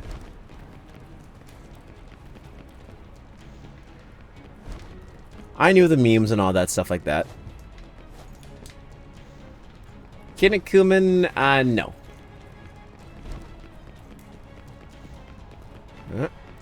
Am I going the... Wait, hold on. I was going the wrong way. Good to know. Kinnikuman started as a Ultramon parody before turning into arguably the most important shonen manga ever made. Wow, talk about a heel turn. Kinnikuman is the reason why shonen anime has a tournament arc. Oh, wow, damn. One of the characters is supposed to have their face covered, but in the Netflix show, it's not. I think I know exactly what you're talking about. I saw like some screenshots and I was just like, what the fuck is this? Like it looks so bad. It looks like it's just like it's wearing the skin of the source material rather than just embracing the source material. It's absolutely god awful.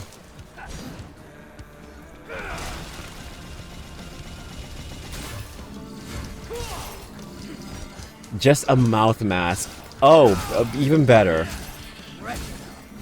Also, his finishing move, the Kiniku Buster, that straight up just kills you if do it in real time, is pretty popular to use as a move in actual professional wrestling. Oh, really? That's really cool.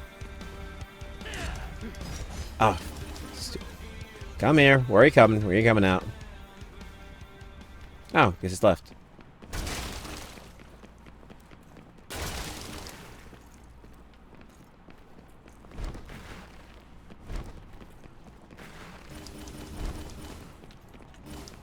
No excuse not to know at least a little about Kinnikuman. Arguably, its most popular arc just got an anime.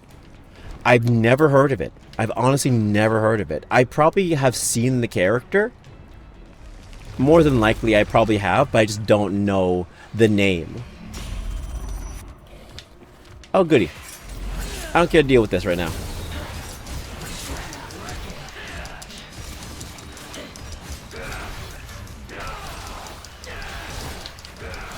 Easy enough, easy enough.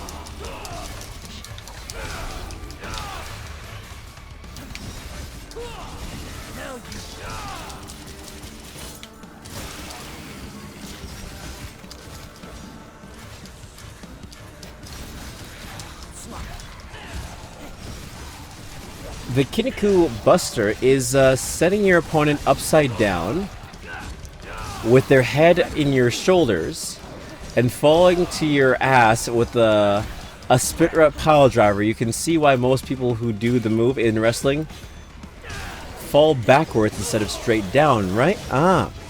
You know, I call that the primary lotus from Naruto, which most likely took inspiration from Buster. Ah! Did not know I was dying. Fuck me.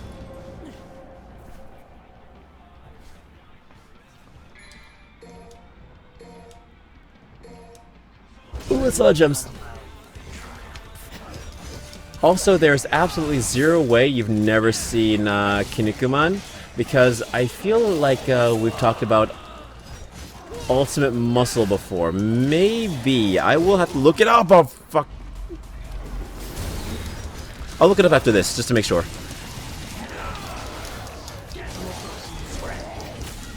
Why? Oh, why to get out the devil trigger?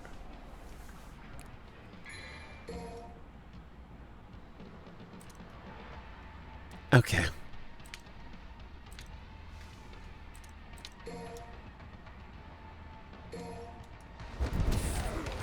I'll take it. The anime-accurate Kiniku Buster is a neck breaker variation that will break your opponent's neck. Oh. You are an... Just die.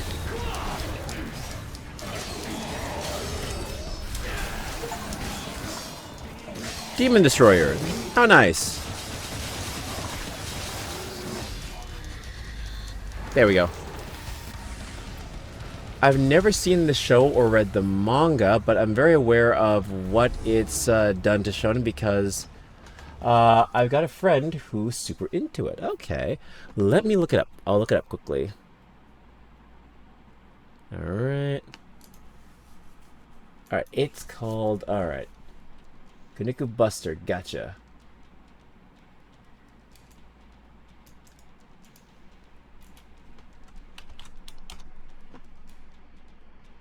Oh, yes, I have seen this guy. I have seen this, yes. I've definitely seen this guy. Okay. Oh. Yeah, okay.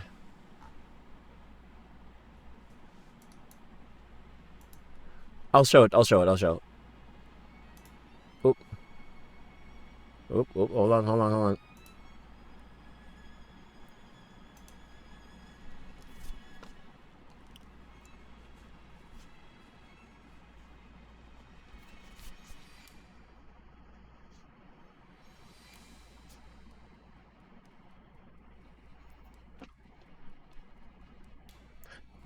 This was probably like the best one I could find.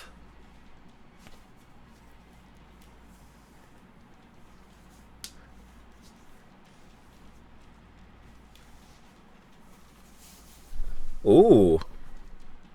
Oh, damn. Oh shit, he did. Oh shit, he just dead. Oh boy.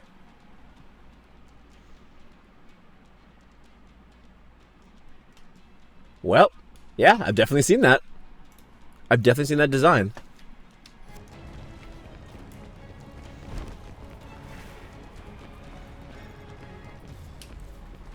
Most people do the Kiniku Sa's Muscle Buster fall backwards because it makes the person doing the move take the bump instead of giving your opponent a nearly uncontrollable neck breaker. Ooh.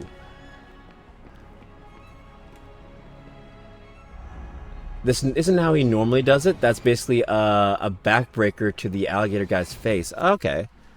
Alright, I'll find it. All I can find are like...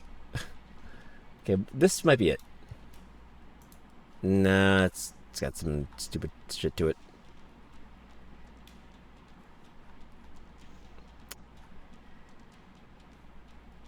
You know what? Whatever. Whatever. Yep. This is good enough, I guess. Boop.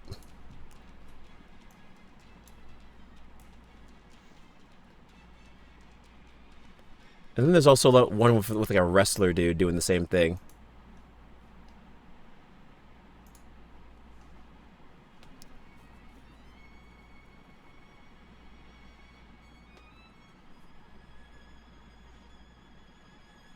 That's the video you're talking about? Gotcha.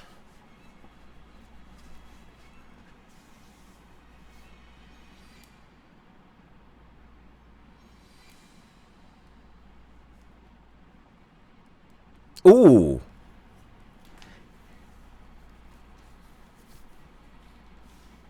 Yeah, I would not want to do that. I would not want to be in that position. Giving or receiving, because that sounds painful. Warning: prolonged exposure to Netflix's Kakegururi designs will make you start coughing up blood. Viewer discretion is advised. / half joking. No, full honesty. It will kill you. It will kill you. And you will die. People do die when they are killed.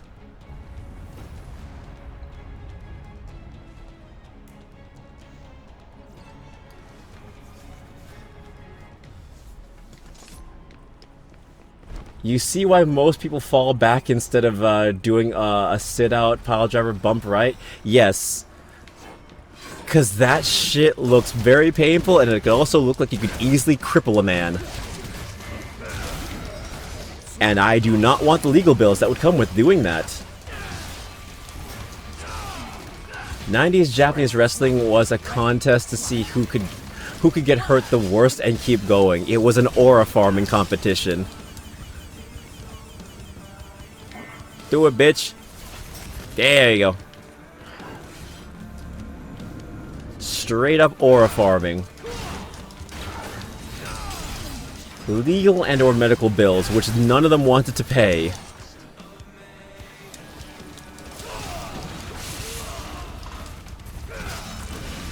Oh, you bitch.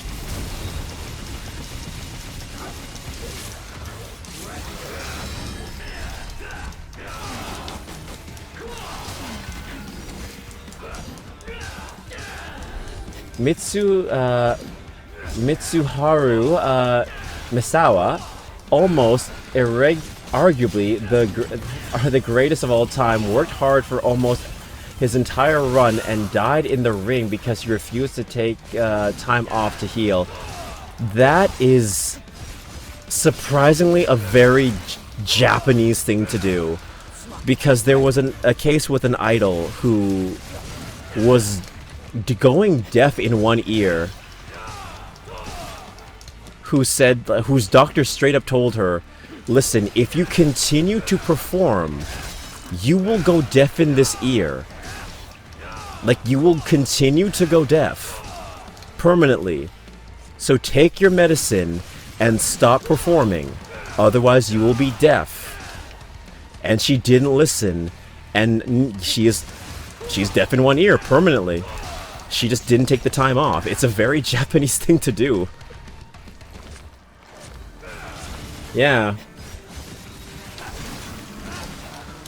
Listen, I do not care. I do not care how important my career is. I am not risking any factor of my health.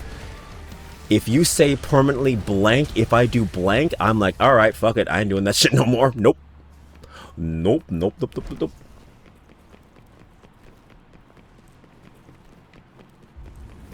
See, the 90s in Japan had this style of wrestling called the King's Road.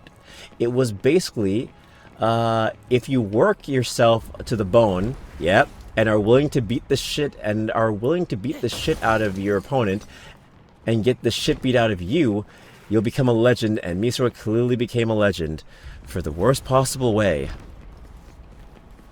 I mean, I just know that from Japanese work culture, it is very much frowned upon to take any kind of time off or take any kind of breaks. So overexertion is very much expected. Like, it is very much expected that you will work yourself to the point of exhaustion.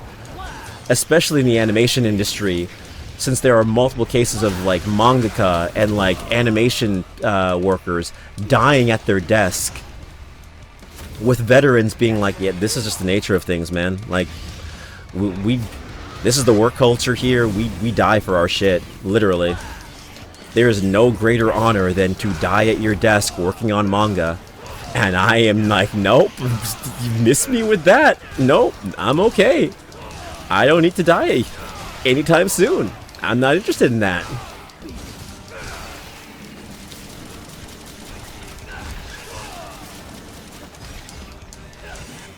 Misawa dying in the ring led to seismic shift in the culture of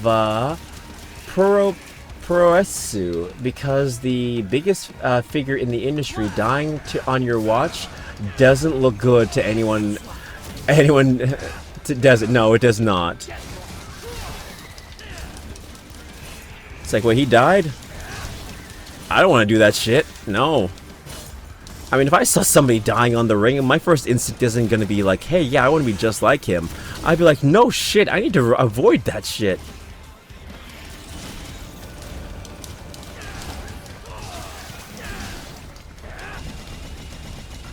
Misawa was kind of funny because he was a nerd, but didn't really want to admit that. It wasn't the right time. It wasn't the right time, because now it's very much acceptable to be a nerd. Poor guy. There's a reason that other than Truck-kun, it's dying to overwork gets you isekai'd. Yep. It's the nature of the beast. Sad to say, it's the nature of the beast. You live and die for that office, and I'm like, hell no. I don't live for the 9 to 5. The 9 to 5 lives for me. You bitch, just die. Thank you.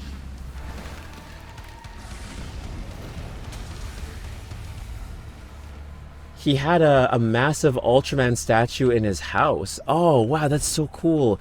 And couldn't stop playing Pokemon long enough to take a bat. Wow. Man had to catch those Pokemon. He wanted to catch them all. Man, that's a cool dude. If I walked into a dude's house and saw a giant Ultraman statue, I'd be like, you know what? You're alright. I want to share a beer with that dude. Misawa died in 2009. Ah, poor dude. Which feels real fucking late for people to realize, oh shit, maybe we don't have to die for this. Wait, 2000... Wait, what? Oh shit, 2009. 2009 ain't that long ago, buddy. 2009, what the fuck?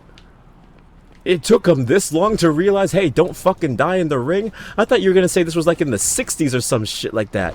The fucking, like, maybe, like, 70s, 80s. I was gonna, maybe 80s makes more sense. 2009 is fucking recent. In the span of this.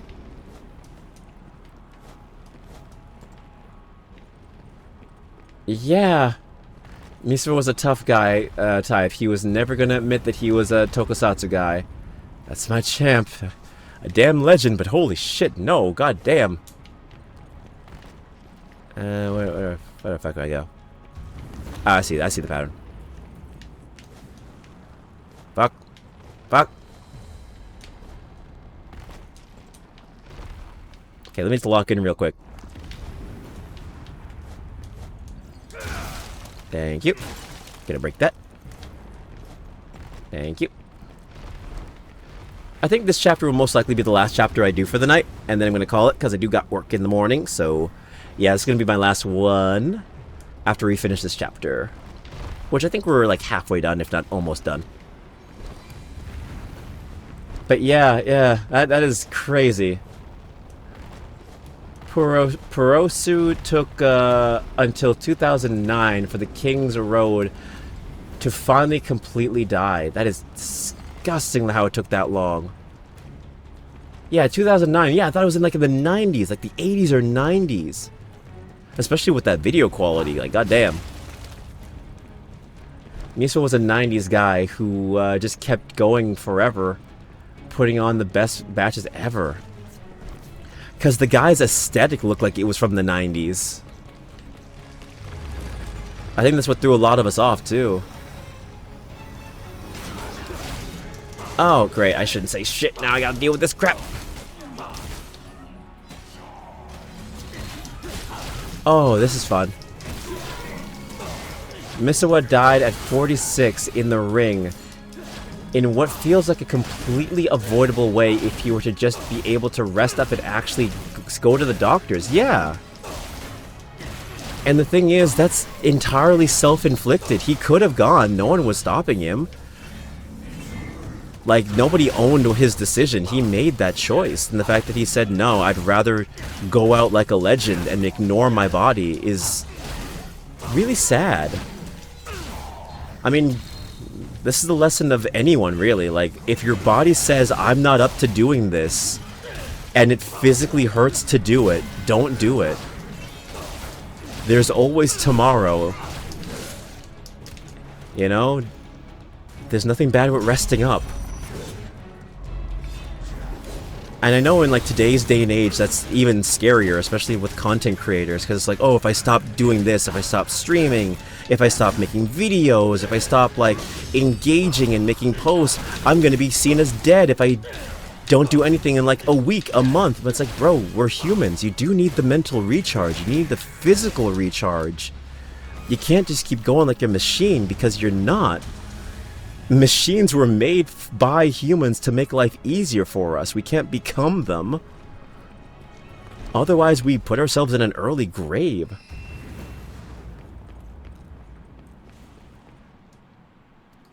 You're actually very apt in the streamer comparison. Yeah.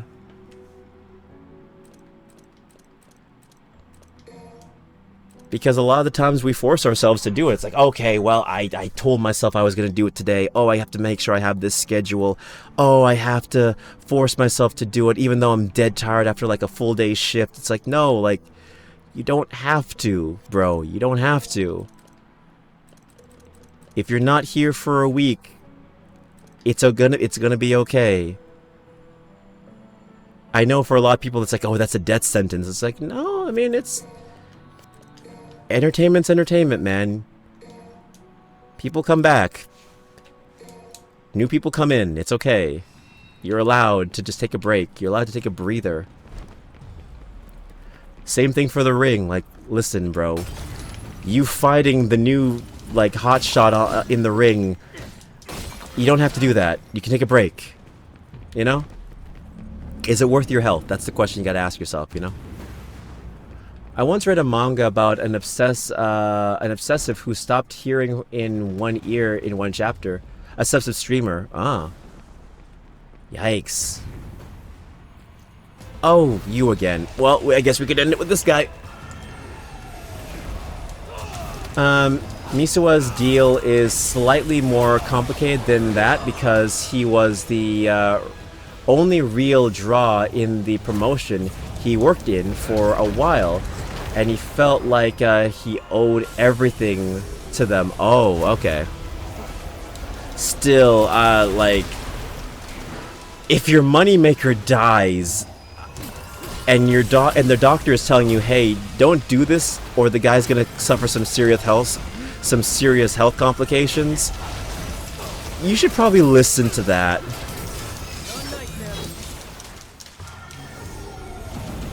Oh shit. Fuck it.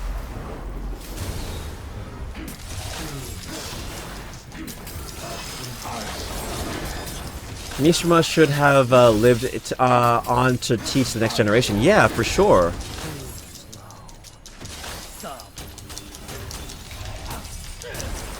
Uh-oh. This ain't good. Ah, bitch. Yeah, like, for sure, he should have been around to teach a new generation, you know? Inspire new people. Oh, shit. B. For badass. Cool. Alright. Well, there you go. Perfect timing. So Misama thought that if he didn't put in 120%, the promotion was going to go under, and he was probably right, but was that really worth his life? I would never say it's worth someone's life. I would never, ever say that your job is worth your life. Like, if that shit is dangerous and you know it, don't do it. Like, for real, man. Like, a company's a company, bro. Like, your company might give you a job and give you money and give you a well-being, but if it's actually impeding on your health, it is never going to be worth it. And you know what? Maybe that would have inspired the company to, like, maybe get more talents that they could, like, rely on and promote during the time. Like, how many wrestlers leave, like, the ring for, like, a certain period of time, and when they come back, they're given, like, a huge fanfare. Like, their numbers and their fans skyrocket because of how absent they've been. You know what they say, you know? Absent makes the heart grow fonder. You know, that kind of thing. At least that's what I think. I might be wrong, but hey. Yeah, that's the thing. The promotion shouldn't have let Misawa go out there at least a few of those times. Yeah, like, there should have been someone to be like, hey, listen, I'm your manager. I am the guy in charge. You are not allowed to do this because if you die, it is on us because we're in charge of you. And we don't want to deal with the paperwork. Let's be real here. That's the real reason they'd be on his ass. He was constantly working hard. That is sad, man. You need that rest day. You need, even if it's like a lighter load, you need to just relax and take a moment. The body needs to recharge.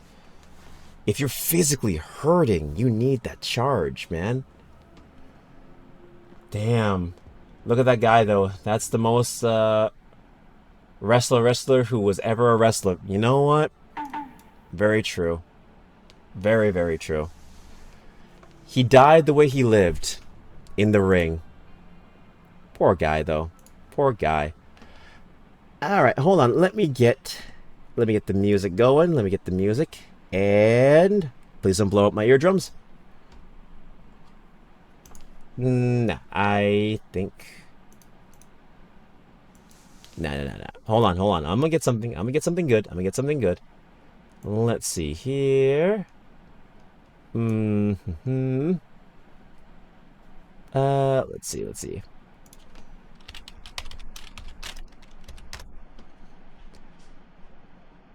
There we go. There we go.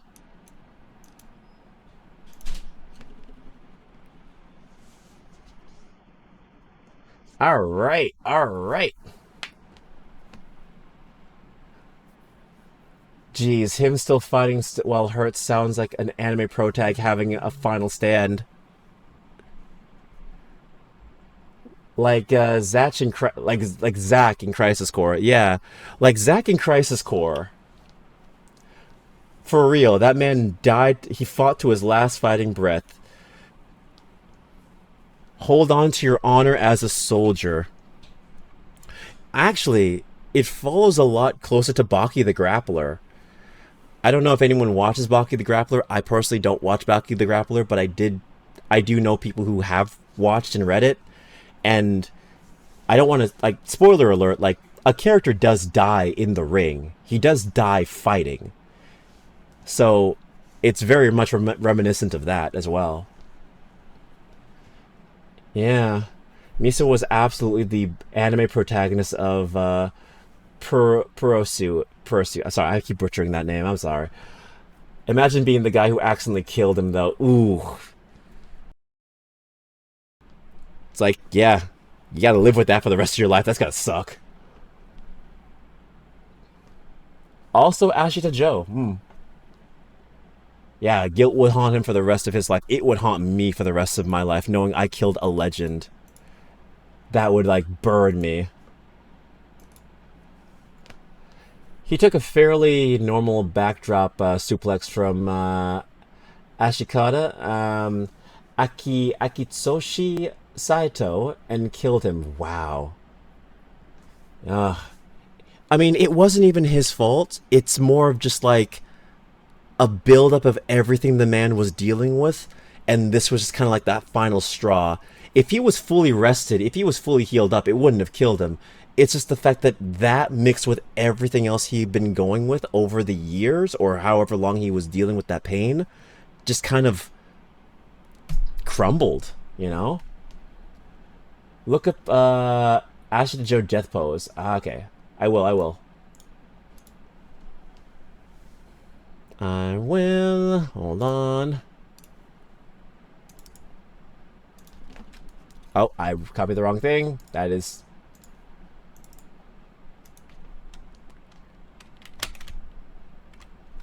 Alright. It was just compounding injury or on injury and on dealing an injury until it finally gave... Yeah, exactly. I don't think anyone has ever blamed Sato. Yeah. Oh, I've seen this. Yeah, this, exactly this. Hold on. If I could just... Yeah, it's this. That's the wrong backdrop. Yeah, this. Wait. Yeah. That's exactly it. Bro died a legend. Wait, what? I looked up the death pose and that's what it sent me to.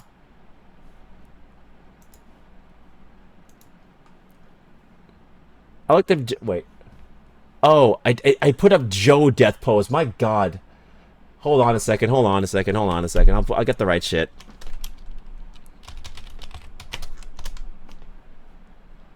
Why does it keep sending me the same image? It keeps sending me the same image. Died in the ring as a boxer. Okay, yeah, it is the right one. Okay.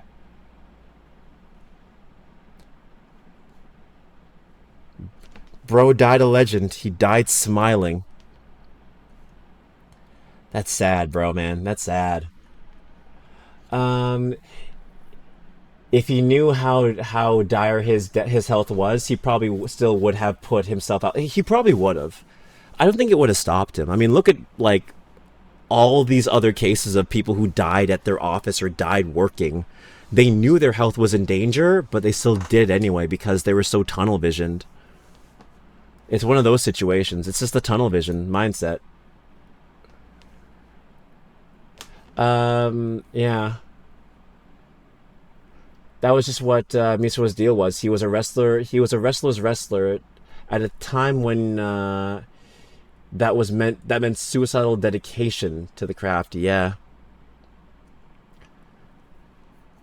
that's Kamina.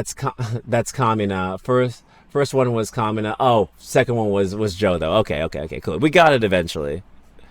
I think the guy was like referencing the pose. A lot of people have copied this death pose. It's very iconic. Someone should have stopped Misawa in spite of himself. That's what I said. Like someone should have had like the manager. Someone should have forced him to just be like, "Hey, bro, stop killing. Stop doing this." It was yeah, it sounds fucking insane. Knowing that this was like a common occurrence and that even happened is sad. My God, they even copied that in Bochi the Rock. They even copied it in Bochi the Rock. Wow.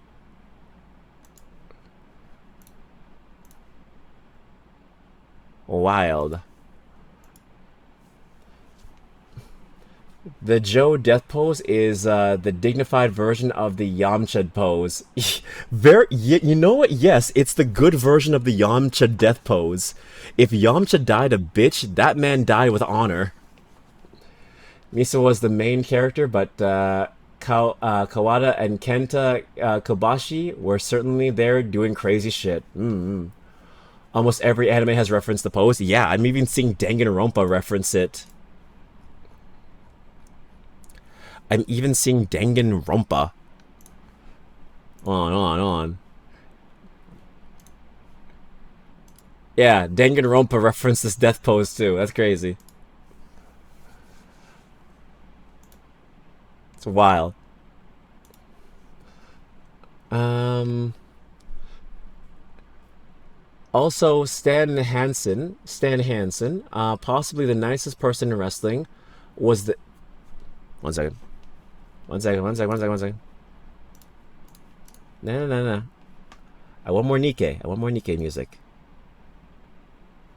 That's from Goddess Fall. I don't want to listen to that. There it is. Okay, cool. Also, Stan Hansen, possibly the nicest person in wrestling, was there. He was the most famous Gaijin wrestler of all time. Wow. Stan Hansen, wow.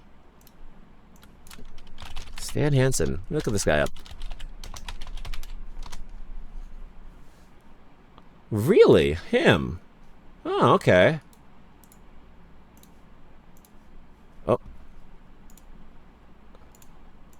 Let me see. Let me look this guy up. Wow, he's 76 years old.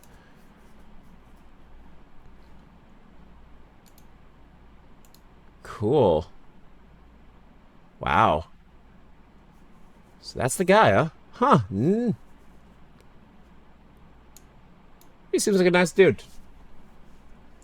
If you ever see a wide cowboy man with a whip in an anime, it's Stan Hansen. Cool. And believe me, you've seen that before. I probably have. Goddess Fall has been a blockbuster so far. I am so. Ooh, I really want to get into it, Yakiri. You have no clue. I've been playing Nikkei at work. I have been playing it during my job. I turn that shit on auto, and I'm just like half paying attention while I'm listening to it like it's a damn audiobook, like a visual novel audiobook. I am going to get to chapter 20, and I'm going to do everything you recommended to me.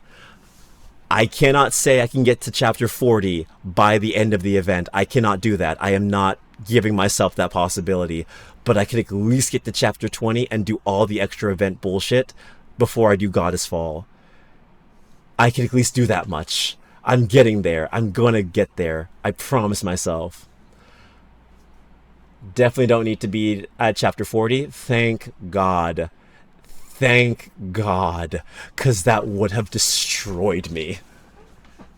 Because these chapters, they take time. You cannot do You cannot do a chapter in like just an hour. That stuff takes a while. Definitely respect the dedication. Oh man, when I have to lock in and it's time sensitive, I lock the fuck in. I do not give a shit. I'm dedicated when I have to be dedicated. For real. According to Stone, he was a beast for the funniest possible reason. According to Stone Cold, Steve Austin, the scariest thing you could do as a professional wrestler is Stan Hansen. The scariest thing you could see as a professional wrestler is Stan Hansen across the ring, squinting. Jesus Christ. Squinting at you because he was mostly blind, and in order to not make everything look fake, he'd lay lariats in super heavy. No. Stan Hansen squirting at you would probably be scary too. Let's be fair. Yes. Fuck. I'm sorry. That was a fucking slip. Holy shit. Just be glad they gave you the option to skip non-boss missions. Thankfully, they gave me the option to skip non-boss missions.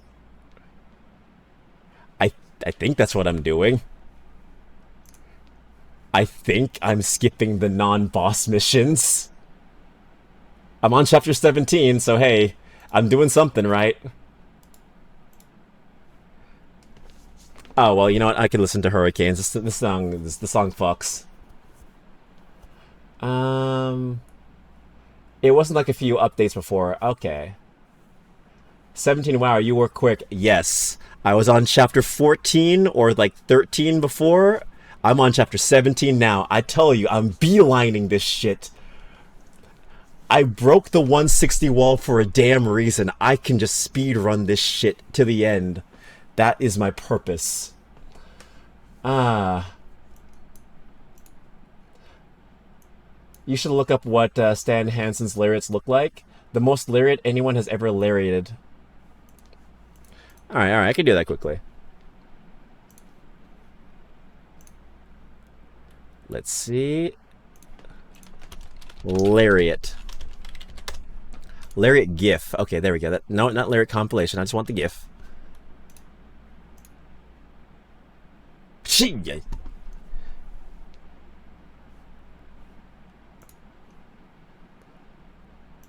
Let me see. No, that is...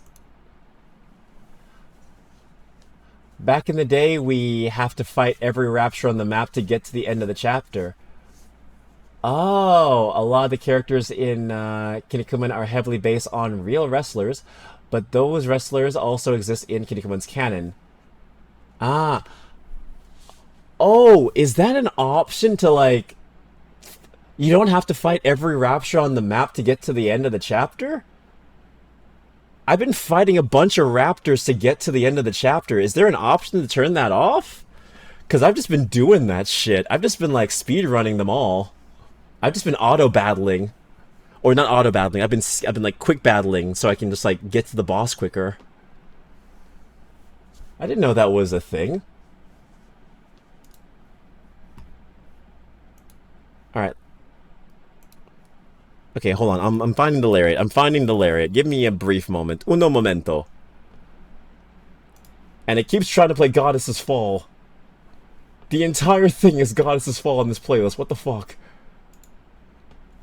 Alright, okay, there it is. I'll play this. Okay, so you do have to, but now you have the option to quick battle. That wasn't an option before. Oh, thank God. That's what you meant. Okay. Wow, you're right. You didn't have that option to quick battle. That was evil of them. But yeah, I'm looking up the lariat right now. No worries. I'm just gonna put it on into YouTube. Makes my life easier. Not YouTube music, you dumbass. Stan Hansen, Larry. Oh, it's right. It's the first thing.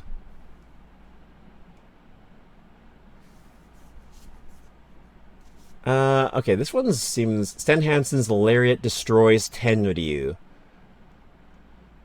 A Lariat is a normal one. Stan Hansen's was his finisher.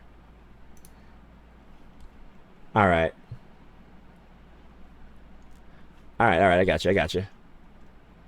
Yeah, he fucking killed Tenryu with it. Well, there you go. That's the one we got. Having this play with Nikkei music feels surprisingly right. So you know what? We're gonna do that.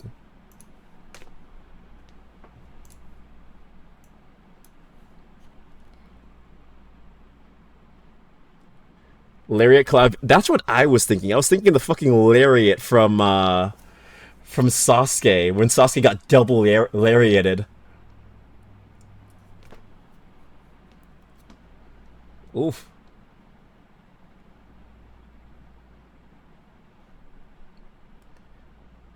Damn. Yeah, that was the lariat. God damn. Yeesh. You feel that one. You felt that one. Oh, let me fix that. Where's my music? Where is my music? My music has stopped. What? I'm not on a different account. Hell. Oh, it switched to a different account. Oh my sake. Oh my god. Let me fix that. Let me fix that. There we go. Now it's fixed. Now it's fixed. Refresh. Perfect. It's a fairly recent quality of life feature that they gave you in the 2.5 anniversary update. Oh, so it's very recent. It's very recent. Thank God, because that gets me through the mission so much faster. I'm able to like clear the story so much faster thanks to that shit. Thank you, Nikkei. Took you long enough. Stan Hansen could also do that shit kind of whenever. He just fucking end the match real suddenly. Amazing. He did get knocked the fuck out. You felt that one. Holy shit. If you don't take the bump from Stan Hansen, he'll make you take the bump. By all accounts, the nicest dude in the industry. Just don't fuck with him. Just don't fuck with him. Yeah, Sonny boy, back in the day, we didn't have this newfangled quick battles. Back in the day, you had to grind, you had to fight every Nikkei, you had to fight, not in every Nikkei, you had to fight every Rapture. That shit took like a minute and 30 seconds max, sometimes 2 minutes. Good luck. And you have to do that for like an hour, 2 hours. Congratulations. Thank God, quick battle has been my lifesaver. And with that, I'm gonna get to chapter fucking 20. And with that, also, we're gonna end the stream for the night. So, the pain of having to sit through 2-minute defense battles, the pain. Or interception. Interception is a pain in the ass. One more interesting wrestler trivia. Okay, alright.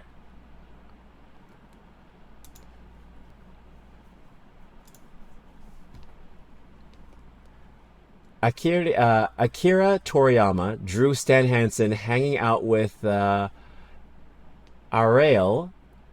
Don't pull it up on stream. You telling me not to pull it up on stream makes me very nervous, so I will do exactly what you say. From Dr. Slump. Okay. Stan Hansen and Arail. Oh, I see why. Okay, I get it now. I see why. I see why. Oh, I can definitely see why. Okay. That makes sense. That makes sense. Even though you think the hair kind of covers it up, you could still make an argument. Yeah, no, we're not gonna risk that one. We're not gonna risk that one. But hey, it's nice to know that he's a... You know what I can show you, though? I can show you this. Hold on. Get a copy. I am not showing that image on stream. No, we are not. I am not risking that. I can show you this, though. He fought Goku. Just came back from avocados. What I miss? You came back from avocados to the ending, my friend. Yeah. There you go. He fought Goku. It's interesting trivia and not that bad, but also not something you could have shown. Yeah, exactly. I just better safe than sorry, you know? Better safe than sorry. Also, that looks exactly like Stan Hansen somehow, despite being Dr. Slump art. Yeah, it is. That's absolutely also Tan Hansen. Yes. Talk about Stan Hansen. Chad has been talking about Japanese wrestling. Yes, we have been talking about Japanese wrestling.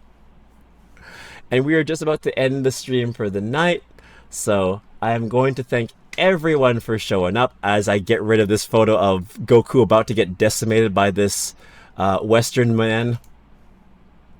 You missed the Mitsuhara Misawa is the anime protagonist of the 90s to 2000s. Yeah, so you missed wrestler death. Always a fun topic.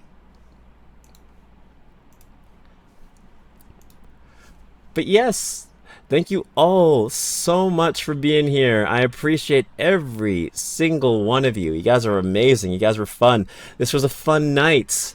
So, I I will be streaming tomorrow. I almost said I won't be streaming tomorrow. I will definitely be streaming tomorrow, most likely, with Little Nightmares 3. My collaboration with Snowy 2 will be continuing at maybe 8 p.m. tomorrow. We'll see what happens. If it is canceled by any means, I'll be posting an announcement on my Twitter and my Blue Sky. King Kodiak VA for the Twitter, King Kodiak for the Blue Sky, and yeah, that'll be what's most likely going to be happening. Let us see. I gotta actually watch Kinnikuman. Watch it. Do it. Hell yeah, you talked about it. Go do it. My deepest apologies. I was talking to a friend about character dynamics that somehow evolved into avocado pondering. The inside of your mind, Kylie, is an enigma. One I do not understand, but one that I definitely appreciate. And that is a compliment. Oops, almost decided on a spur of the moment slip of the tongue. You were doing nothing. Okay. Okay.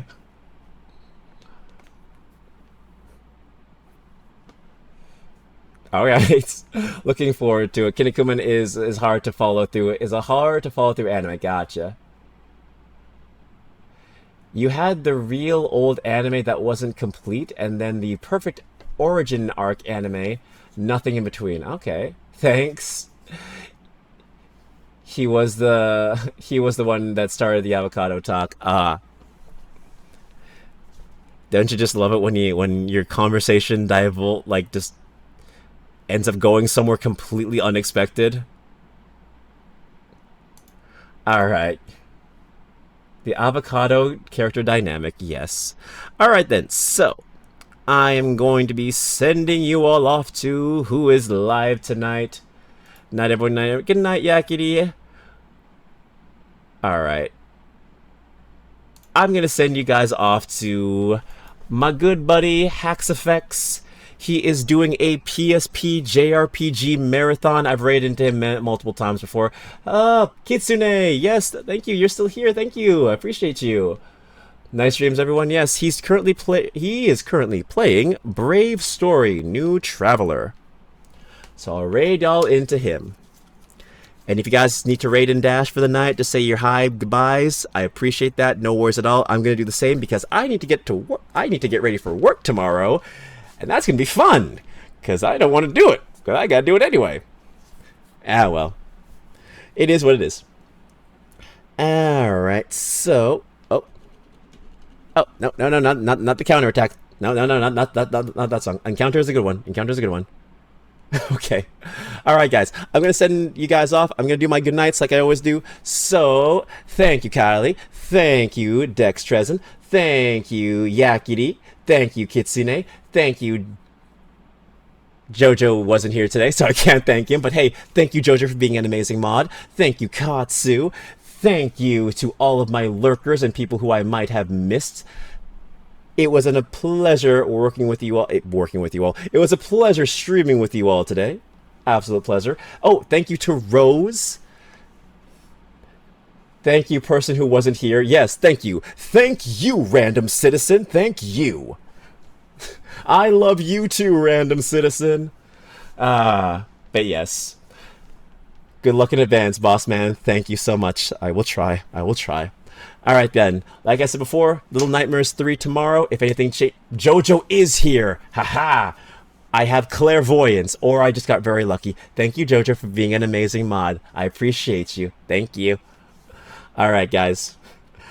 Let me start the raid now. There you go. Raid has been started. Beautiful. As always, if you are subbed, it is a sub raid, and if you're not subbed, it's okay. It's just that regular raid. You're all good to go either way. It's late for a lot of people. It's late for me as well. So if you need to raid and dash, it's a-okay. I'm gonna do the same. Alright, fare thee well, fare thee well, fare thee well. So yes, Little Nightmares 3 tomorrow. We'll see how that goes. Follow me on my socials if anything changes. I will be playing a lot more Nikke Goddess of Victory tonight before I go to bed because I am on that grind still. So yeah, I'll tell you how that goes next time. Hopefully I'll be caught up. We'll see what happens. Alright guys, we're just waiting until the timer heads on out. Have a good one. Devil May Cry is a lot of fun. We're almost done. We're almost done, Devil May Cry. We're almost done. We're almost done. And once we're done with that, we don't have anything else. Devil May Cry is done. Yeah. We'll figure out what to do next time. Probably need to continue, No, I'm Not Human. That was a fun one. We need to finish that run together. But, that'll be something to do next time, alright? Little Nightmares tomorrow, alright? See ya. Or not. We'll see what happens. Follow me on socials. I'll post about it or something. I don't know. Anyway, bye. Take care. Have a wonderful night. Take care. Sleep well. And I'll see you next time. Goodbye. Bye-bye.